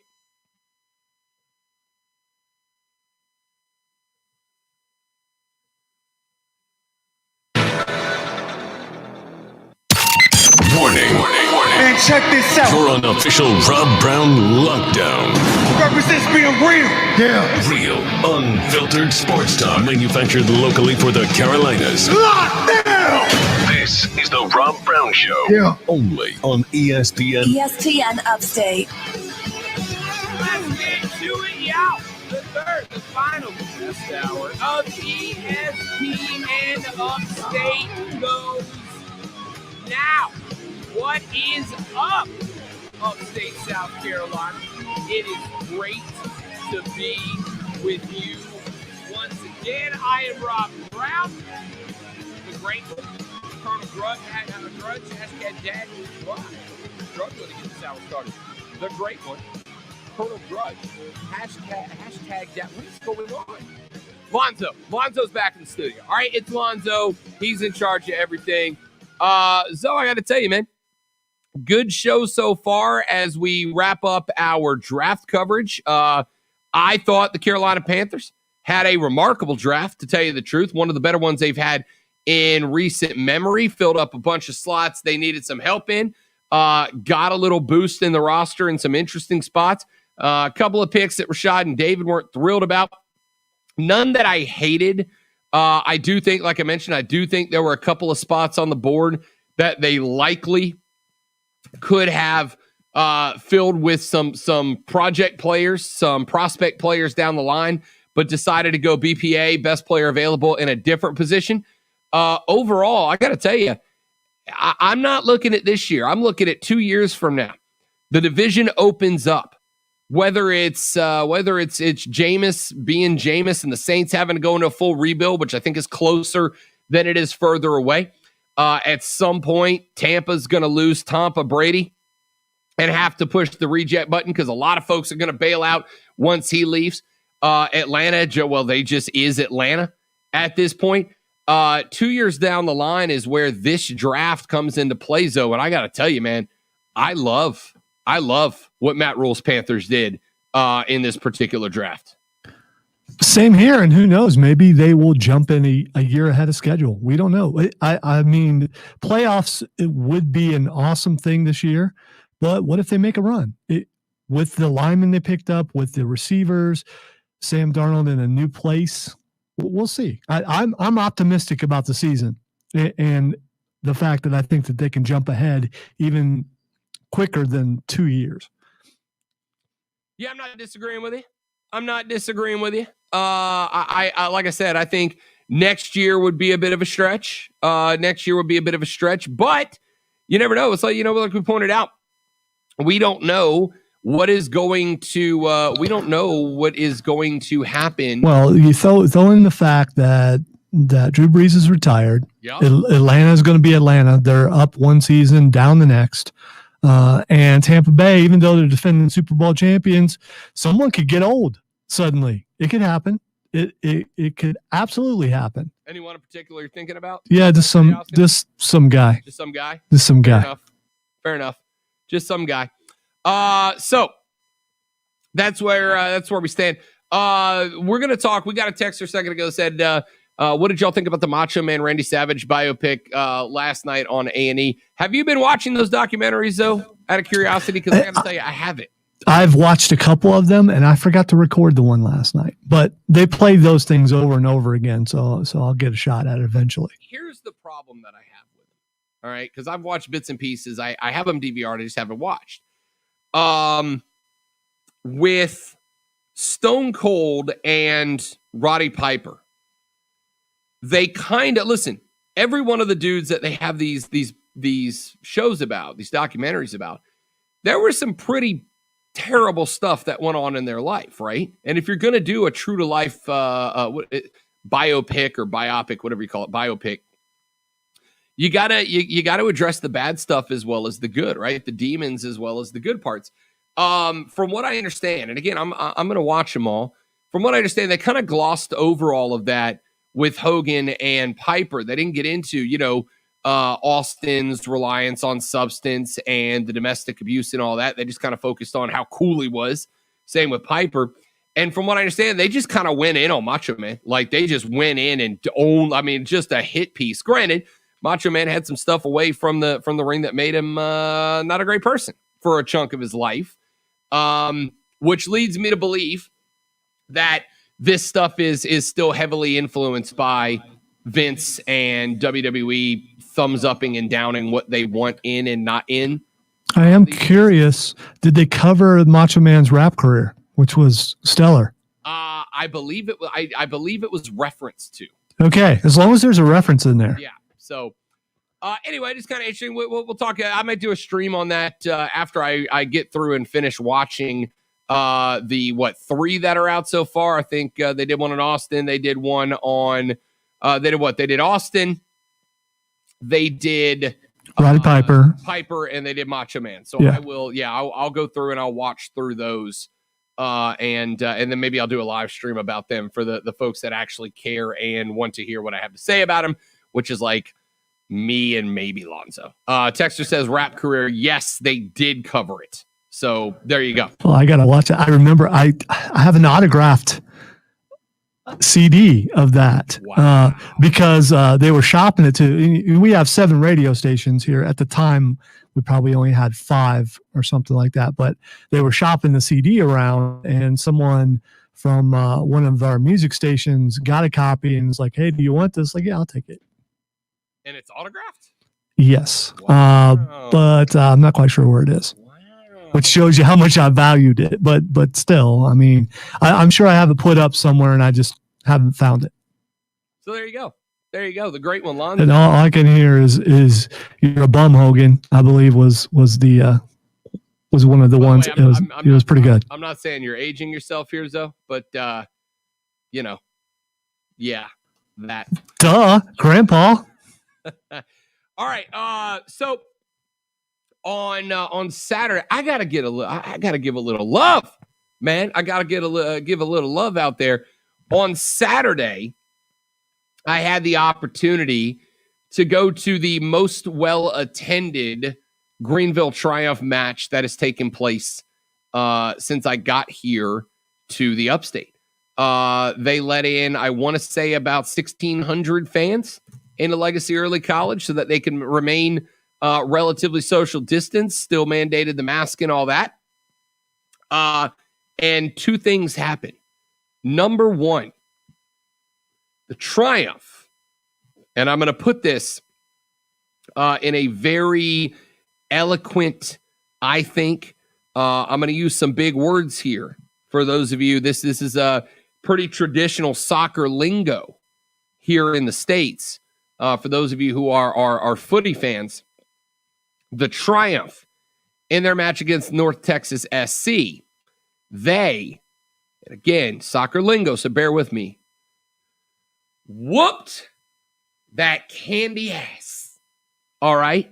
Just a beat down. 4-0 your final score. 4-0 your final score. They absolutely went the distance against North Texas SC. And I got to tell you, very impressed by this team. They went up to Richmond a week before and even down a man on a red card, gutted out a 1-0 win against Richmond. They come back home and they were all over. I mean, from the get, Marius Loomis ended up scoring one, I want to say like 9 minutes into the match, got a second one very shortly after, netted a couple more in the second half to go up 4. And on top of all of that, the Reedy River Riot and La Familia were great. There were the smoke bombs and the drums out there in the supporter section. I got the opportunity, Lonzo, and this I am incredibly grateful to Chris Lewis, the president, Doug Irwin, the chief branding officer, Joe Irwin, the owner of the team, Coach Harks, all of whom we've had on our show. They asked me about 2 weeks ago to MC their championship celebration, which included, for the first time, being able to present the trophy to the stadium with a significant number of fans in it, and they put a banner up under the scoreboard recognizing the 2020 USL League One championship match. And they asked me to go out on the field and to present it. And listen, when in all the sporting events that I presented, I did so for the hockey team down in Pensacola, the baseball team down in Pensacola. I did it for a couple of teams in Jacksonville. There are times when I have presented or emceed on-field events for local teams. And it's a job, man. Like, it's a job. Like, it's work to get the fans into it and excited and get them to really get the energy going out on the field for the players. They introduced me out on the field as Rob Brown from ESPN Upstate, and I turned and I gave a "What's up, Greenville," and the place came unglued. Lonzo, I got to tell you, man, even if you're not a soccer fan, you got to come to match. You got to come to a match just for the environment, just for the energy. The folks who go to events like that one, and the same is true with the Swamp Rabbits games. I have not made it to a drive game yet, though I'm hoping to in the next few weeks when they get kicked off. The folks who are at Triumph Swamp Rabbits drive game, they're folks who are passionate and love the sport and love the team and want to be there. And you can feel that, man. It emanates through the air. You can feel it. You can feel that electricity. And so I'm standing center pitch next to the trophy, next to the team, next to Coach Harks, next to Joe Irwin. I'm yelling about the Triumph into the mic, and the stand. I mean, it's standing, it's yelling, it's hooting. It was an incredible experience, Zoe. And that is, again, we're going to break down the game, and on Wednesday we'll have one of the players, probably Marius Loomis, join us on Wednesday to talk about that match. But my man, to feel that energy and that electricity from those fans, dude, I'm so glad sports are back. I'm so glad. I missed it so much, and to be at the centerpiece of it for just a few minutes and then to layeth the smack down on the 2019 USL League One champs, man, Zoe, it was special, bud. It really was. It sounds like it's a lot of fun, but you need to get used to this because that's what you're going to get from this area. People are passionate. They get behind the teams that they're behind, and they're willing to get out there and support them. So get ready for when COVID is finally passed and we can get back to full capacity, get ready to have a lot of fun. Yeah, and that was for me, man. I cannot wait, and I don't know what the time is going to be. There will be a point likely this season where everything goes back to full capacity at outdoor sports venues. I can tell you, even with the COVID-limited, COVID-restricted audience there, it was absolutely bananas. It was absolutely bananas. Now, if we can pack a few thousand more in there and get really going, it's going to be great. But like I said, standing center field to look down at the supporter section with the bass and the snare drums beating, with the chants and the scarves waving and the flags waving, to look out to midfield and see the season ticket supporters who are there with the face paint and the jerseys. And by the way, and I hope I'm not giving away a secret, the Triumph had a very special guest. See, Zoe, I wasn't the only member of the ESPN Upstate crew that was in attendance at the match on Saturday. You mean Diesel showed up? Diesel did not show up. Diesel was informed that he was not going to be able to make it. But in his stead, Zoe, ESPN Upstate's own Mark Ryan made an appearance at the 4-0 Greenville Triumph win on Saturday evening. I saw him in person with my very own two beady little eyes. The Mark Ryan made it to a Triumph game. Anzo was dressed in Triumph gear, was sitting mid-pitch on the home side. Dare I say, at halftime, had a little rasp in his voice, like perchance he had been screaming, hooting, and hollering in favor of said Greenville Triumph. I had to tell you, Zoe, as the guy who was standing center field with the microphone as the official MC for the Greenville Triumph, I was honored to have Mark Ryan in our midst on Saturday evening. The game day experience was just that much better, knowing that the MAR seed one was there in attendance watching me do our thing. I am curious, how hard did he hit the taco truck, though? You know what? I hit the taco truck. Keegan hit the taco truck. Mark did not hit the taco truck. He just sat there, did not eat, and then complained that we had the audacity to eat tacos in front of him while he's actively trying to lose weight, Zoe. So, hashtag game day experience. Well, then we appreciate his restraint and his discipline. Hey, it was impressive. It was, because I couldn't have done it. I was banging back carne asada tacos like they were going out of style, man.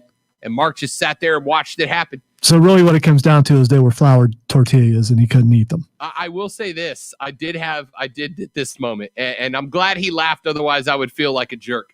I'm standing there talking to the MAR seed one, and this guy walks up to me. This is at halftime, and I guess he recognized me from the pregame festivities. And he walks up, and he pats me on the shoulder, and he says, "Hey, man, I just wanted to tell you I love your show. I listen to all 3 hours every day." He said, "I just moved down here from Philly, and I really enjoy your show. It gets me through the day." And so I do apologize because I didn't catch the gentleman's name, but I have proof that it happened because Mark was standing right there. And I said, "Man, I appreciate that. Thank you so much for listening." And he said, "Yeah, I just wanted to let you know." And I couldn't help myself, Lonzo. I said, "Hey, just curiosity for the station. How you feel about that Mark Ryan guy?" Mark's standing right there covertly. And the guy goes, I mean, he's all right. But like, I listen to your show, man. And then he walks away. And Mark just goes, "Who was that?" I said, "I don't know. I just met the guy, but he really likes the show." I got to say, expertly done. And I appreciate that a great deal. I will say this. So that Mark knows, and this is also a true story. I spent the second half of the game. The first half I watched from the sidelines down by the team. Second half of the match, I walked in the supporter section, and I did have a number of the supporters say that they appreciated the entire ESPN Upstate lineup. So shout out to those guys. All right, let's take a break. We'll come back here in just a minute. I promised that we would get to a breakdown of the NHL draft, or excuse me, of the Atlanta Falcons draft selections. So we'll get to that next. I am Rob Brown, the great one at the studio. He is Lonzo. This is the Rob Brown Show. This is ESPN Upstate.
Welcome to the stream, those of y'all hanging out with us. Leave your thoughts in the chat. We'll talk about it. Appreciate, let's see, who's checked in since the last time I looked. Josh, yeah, man. Whooping. Brian, Lee. Hey, Miss Lisa, good to see you. Love Chop 67. That's a great name, man. Great name.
So last week we had Kevin Marshall from FCS Nation on. He's based up in Wyoming, and he has a barbecue sauce company called Big Deck Barbecue that he was bragging about on Twitter. And they just reached out, Zoe, and told me that if I hit them up in the DMs, they will send us a sample case down to try some of their barbecue sauces. We may have a whole case. Yeah, well, like a sample pack, like Okay. A handful of bottles to look at.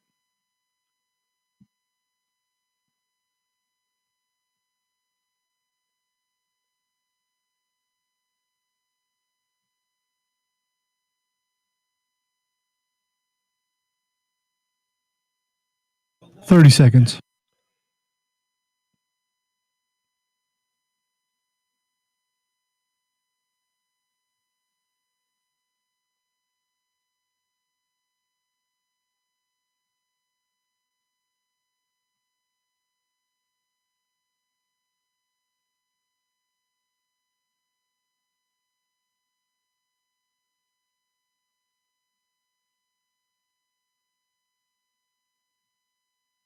Time at 71307. Use keyword ESPN followed by your comment. Local sports talk on the Rob Brown Show on ESPN Upstate. The Rob Brown Show back on your radio. This is ESPN Upstate. I am Rob Brown. Lonzo back at the helm.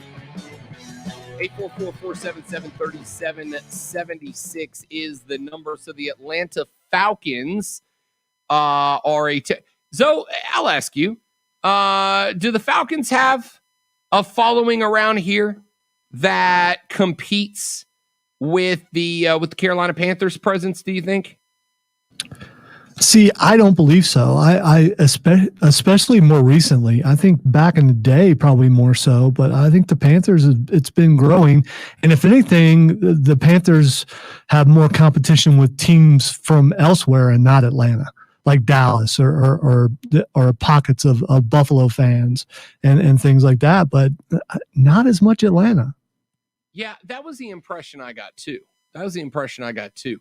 I have seen packs of Jets fans, Bills fans, Steelers fans, Cowboys fans, Patriots fans. I really haven't.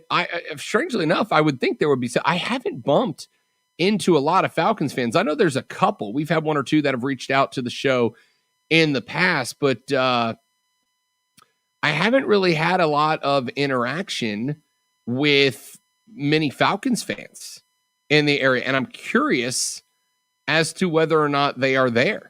Now I'll go ahead and I'll run through the draft for them because we got asked to. And if you want me to run through your team's draft out, I'd be happy to as well.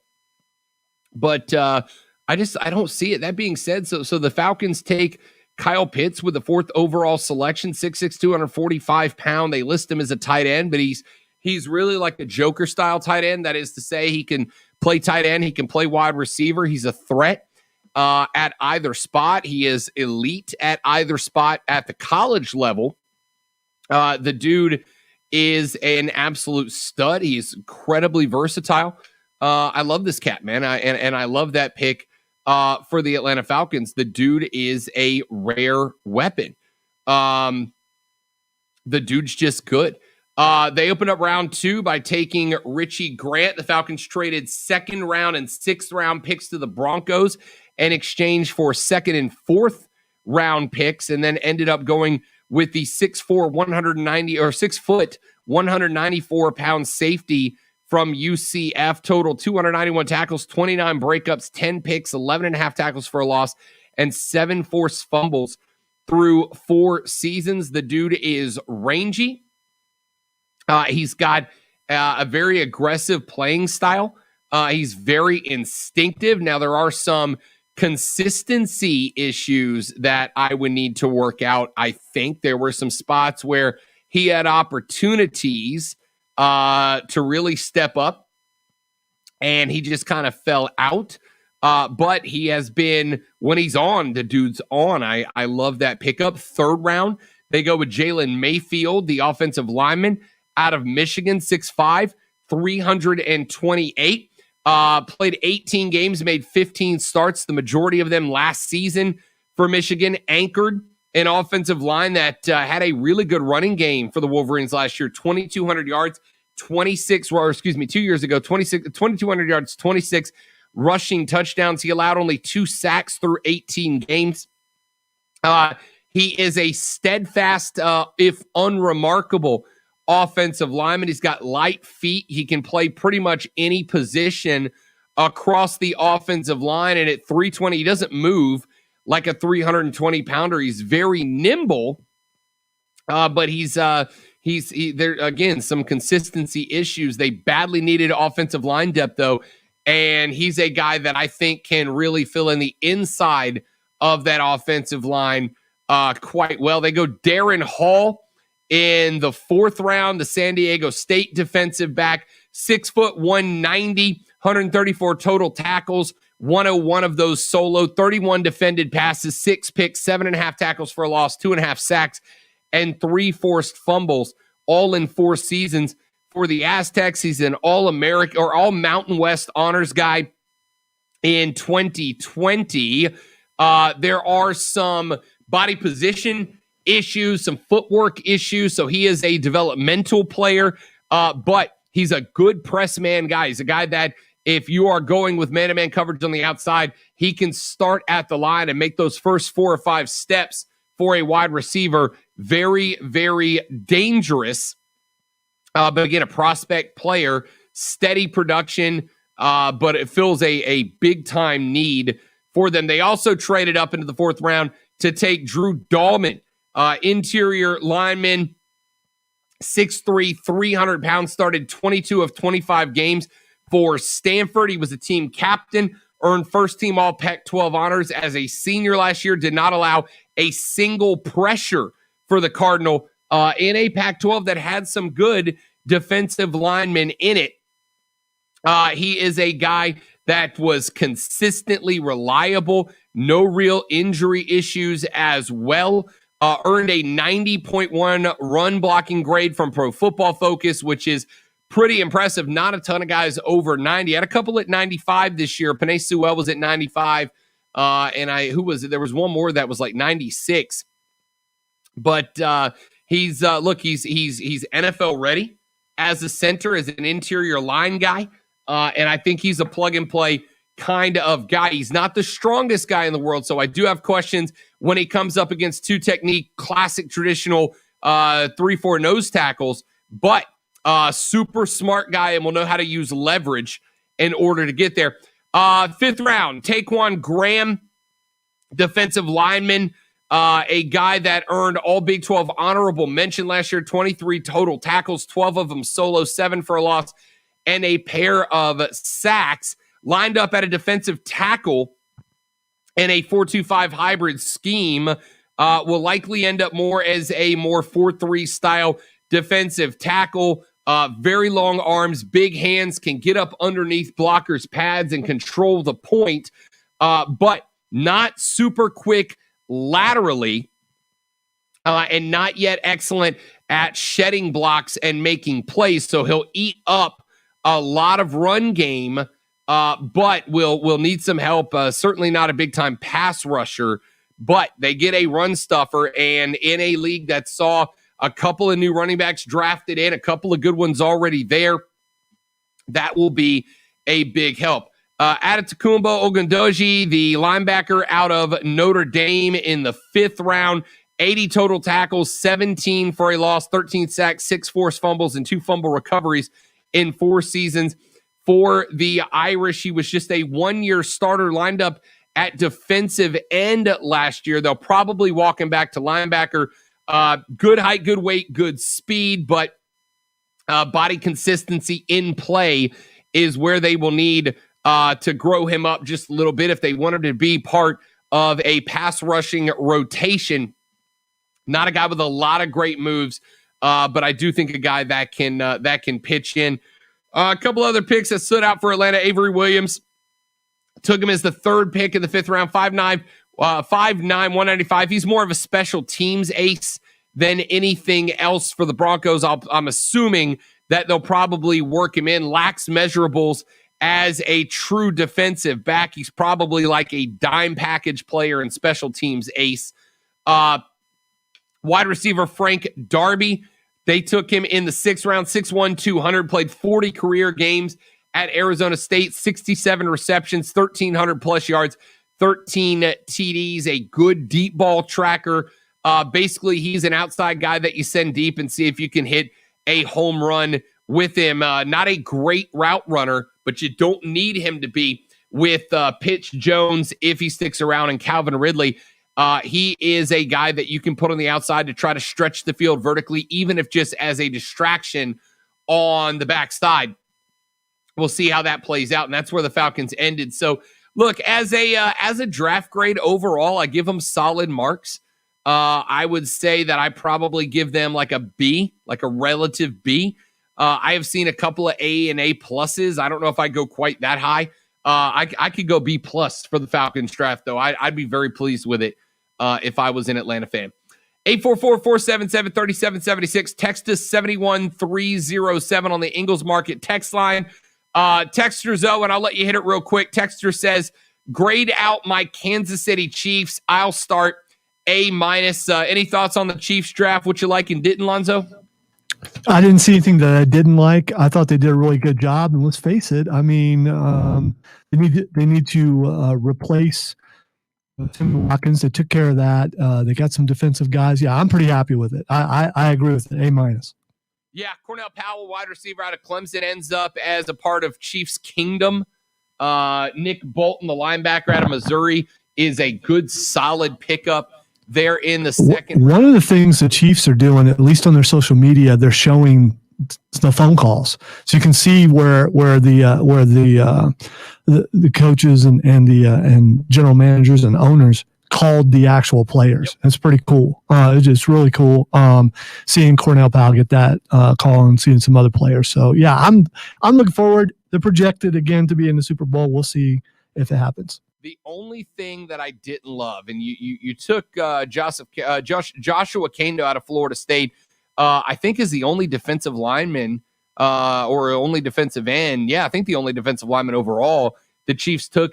The only thing I would have liked to see out of the Chiefs, though, is I'd have liked to see them try to bolster the edge rush. They had 0 edge rush against Tom Brady in the Super Bowl, and I think it came back to bite you just a little bit with very little pressure put on Tom Brady. I would have loved to have seen you try to go defensive end. I have to agree with you there. But if the tackles were in place, the score would have been so out of hand it wouldn't have mattered. If you're talking about the Chiefs. If Kansas City would have had, Kansas City is short up. They short with the trade to Baltimore and with some other things they've done. They shored up the offensive line, and I think that was the biggest weakness they had. Yeah, they can always improve on defense, but the fact they fixed the offensive line and what you can do with that offense, and then you've added pieces to the offense. And I don't always go, yeah, but we have a really good offense. So, but they really have a really good offense. So, I mean, there's that. 844-477-3776, 844-GSP. ESPN is the number. Texas 71307 on the Ingles Market text line. Hit a break. We'll come back here in just a minute. Get hour number 3 all but wrapped up next on the Rob Brown Show. It's ESPN Upstate.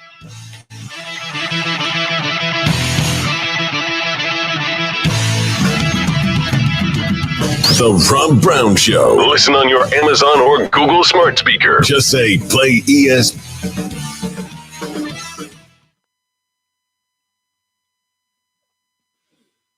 Yeah, Josh, I'll tell you, brother. I think the Atlanta Falcons will probably go down over the last 10 years as the team that wasted more talent than any other team in the league. You guys had offenses that if you evaluate this statement for me, Lonzo. If you took the offense that Atlanta has had just on paper over the past 4 or 5 years, and you gave that offense to a Sean Payton, an Andy Reid, a Bill Belichick, I think you got at least one Super Bowl out of it. At least. Yeah. I think if you gave that offense to Andy Reid, to Sean Payton, to Bill Belichick, I think that Atlanta, if any one of those 3 guys was in charge of Atlanta, you guys would have had a Lombardi at this point. I think Atlanta's going to go down as having wasted more talent than any NFL team since I'm honestly, Zoe, I'm trying to come up with a comparison and I can't do it.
I mean, that's fair, but like, here's the thing: if you had a defensive-minded head coach, why did you build a great offense and waste it? Right? Like, I would have tried to build a great defense, but you built what could have. I realistically think for the last 4 or 5 years, Atlanta could have had an all-time record-setting offense, and it was wasted. Really.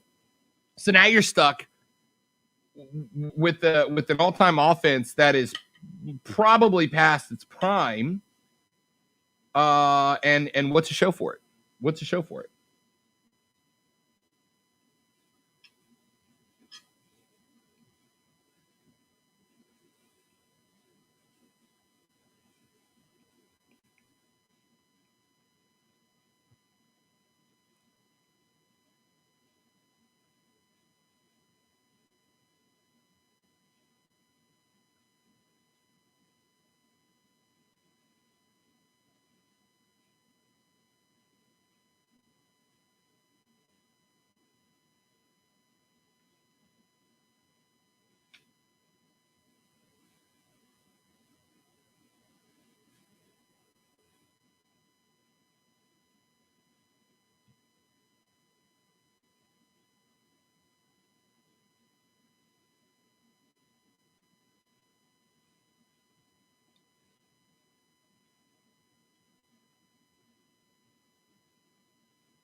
$30. Perfect. Also, can we talk about the fact that Little Smokies are a top 10 all-time snack food, though?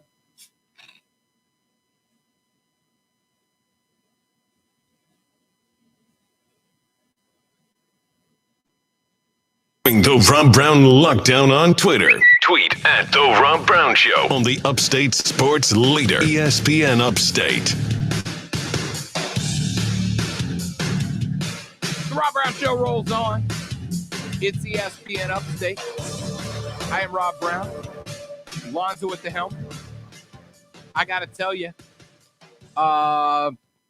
there is something empowering, Lonzo, about this job that I can sit here and bang down little smokies during the break? Like I can just make myself.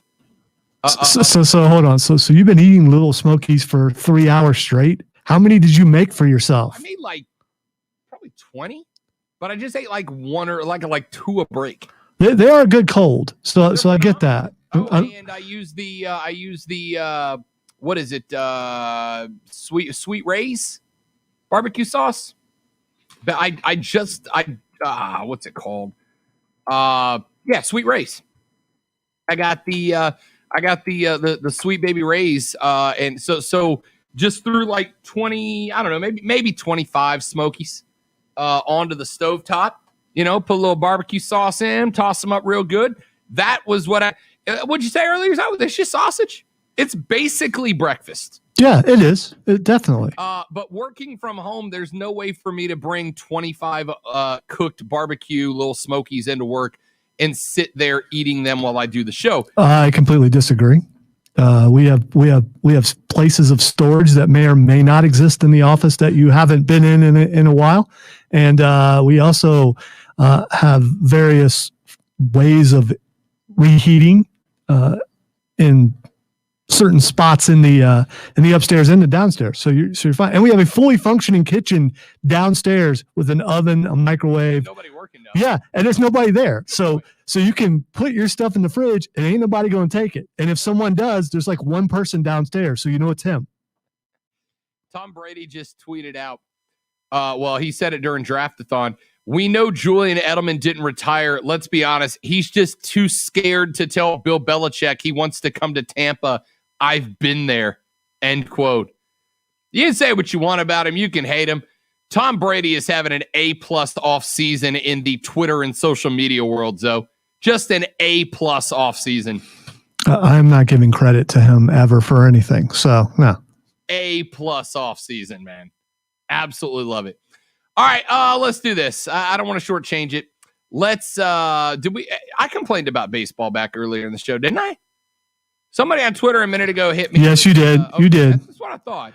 Because I was able to go on the air and say, "Come with me if you want to live." Baseball. Who doesn't want to say that at some point in their life, especially on the airwave? Baseball had a really, really bad weekend of officiating. Par for the freaking course. And yes, to the texter asked, I did complain about it earlier in the show. I just try not to go back to that well too often. Hey, you know what? It happens all the time. You know what, texter, though? You can go back. That podcast has already been posted, so you can go to ESPN Upstate and listen to Rob's rant about baseball. ESPNUpstate.com. Right at the top, right in the middle, there's a button that says podcast. You click on it. You can download every hour of the Rob Brown Show and Offsides with Mark Ryan if you're so inclined. You can download them right to your phone, your PC, your tablet, your laptop, whatever.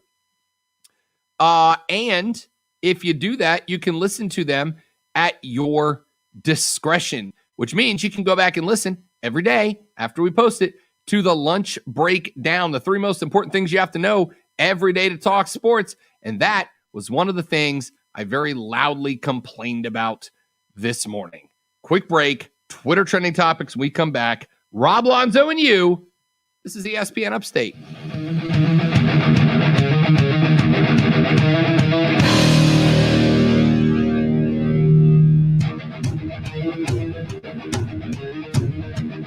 The Rob Brown Show. Listen on your phone everywhere on the radio.com app. Download the app and make ESPN Upstate a favorite for 24/7 real, unfiltered sports talk.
From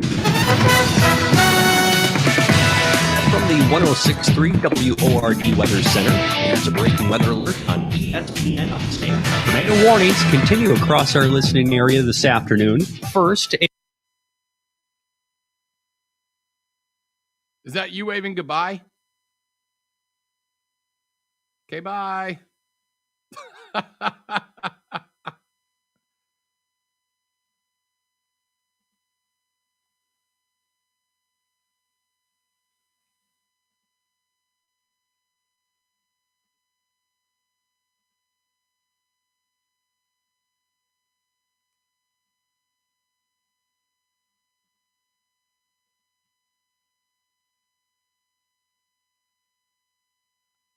What's up, dude? Can you hear me now? I can. Can Now I can't. Now you can hear me. Now I can. Okay. Let me ask you before we go on air. 25 Little Smokies for breakfast is totally acceptable. Correct? Nothing wrong with that. All right. We had all these meatballs left over from a baby shower, and I chowed down on those this morning. How was that baby shower instead of a 4-0 soccer win shotgunning brewskis in the stands, buddy? Brutal. Brutal. What's funny is the pregnant lady's not the one who cried. Family? Yeah. So I've come up with a theory here, and I've got 2.5 minutes to tell it to you. You know how the thing that people hated the most about Zack Snyder's Batman versus Superman: Dawn of Justice is, well, that, but they made it so that the fact that both of their moms' names were Martha was the reason Batman stopped fighting. Martha. So what if, and this is just a fan theory, what if Superman knew that there was going to be a Justice League, knew that there was going to be a Flash who could go back and change things in the past. Therefore, are you still there? Yep. Okay, your screen is your face is gone. Yeah, no. Therefore, by saying you're letting them kill Martha, Superman was actually talking about Bruce's mother, Martha, and by not creating the Justice League, by not turning Barry Allen into a hero, Barry Allen could not go back into the past, stop Joe Chill, thus negating the tragedy that created Batman. I think some people are trying to come up with some far-fetched reasons to justify that they took what should have been a great movie and crapped out. And see, here's the thing. Batman would have to choose. Bruce Wayne would have to choose. Be selfish and save your parents and then thus have a good life because you're rich and you don't have a massive tragedy in your past.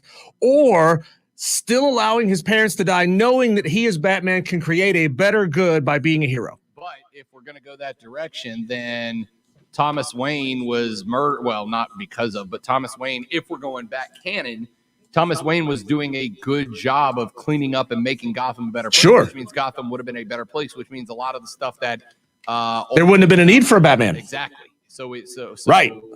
You know, I mean, right. That's what I'm saying is Bruce would have lived a good life and Gotham would have been a lot cleaner. I feel like we're going around a long way to try to ease the blame up.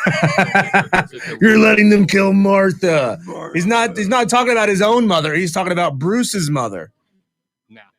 Nope. Convoluted excuse for garbage. Yeah, well, I'm not saying that's what he was actually saying. I'm saying that's what they could have written into the dialogue to save that turd of a film.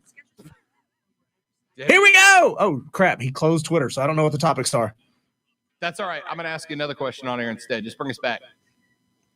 Here's what's happening on the internet. Let's see what Rob Brown knows about it. Well, first, I have to reopen Twitter because Lonzo closed it on his way out. More importantly, Diesel. Yeah. Have you watched the Sasquatch documentary? No, I've been to the Sasquatch Museum. Okay. Come at me, bro. Okay.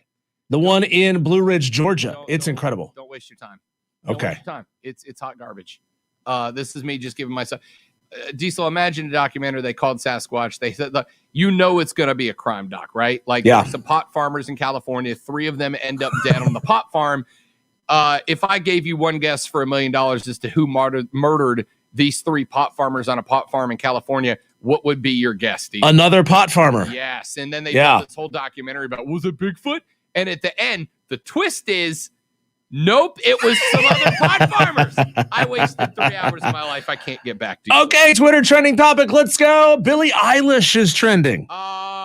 I don't know why she's trending, but I do know that she was on like a magazine cover. Yeah, she's trending because she was on and in Vogue magazine wearing lingerie. And it looks like lingerie maybe your grandma would have worn.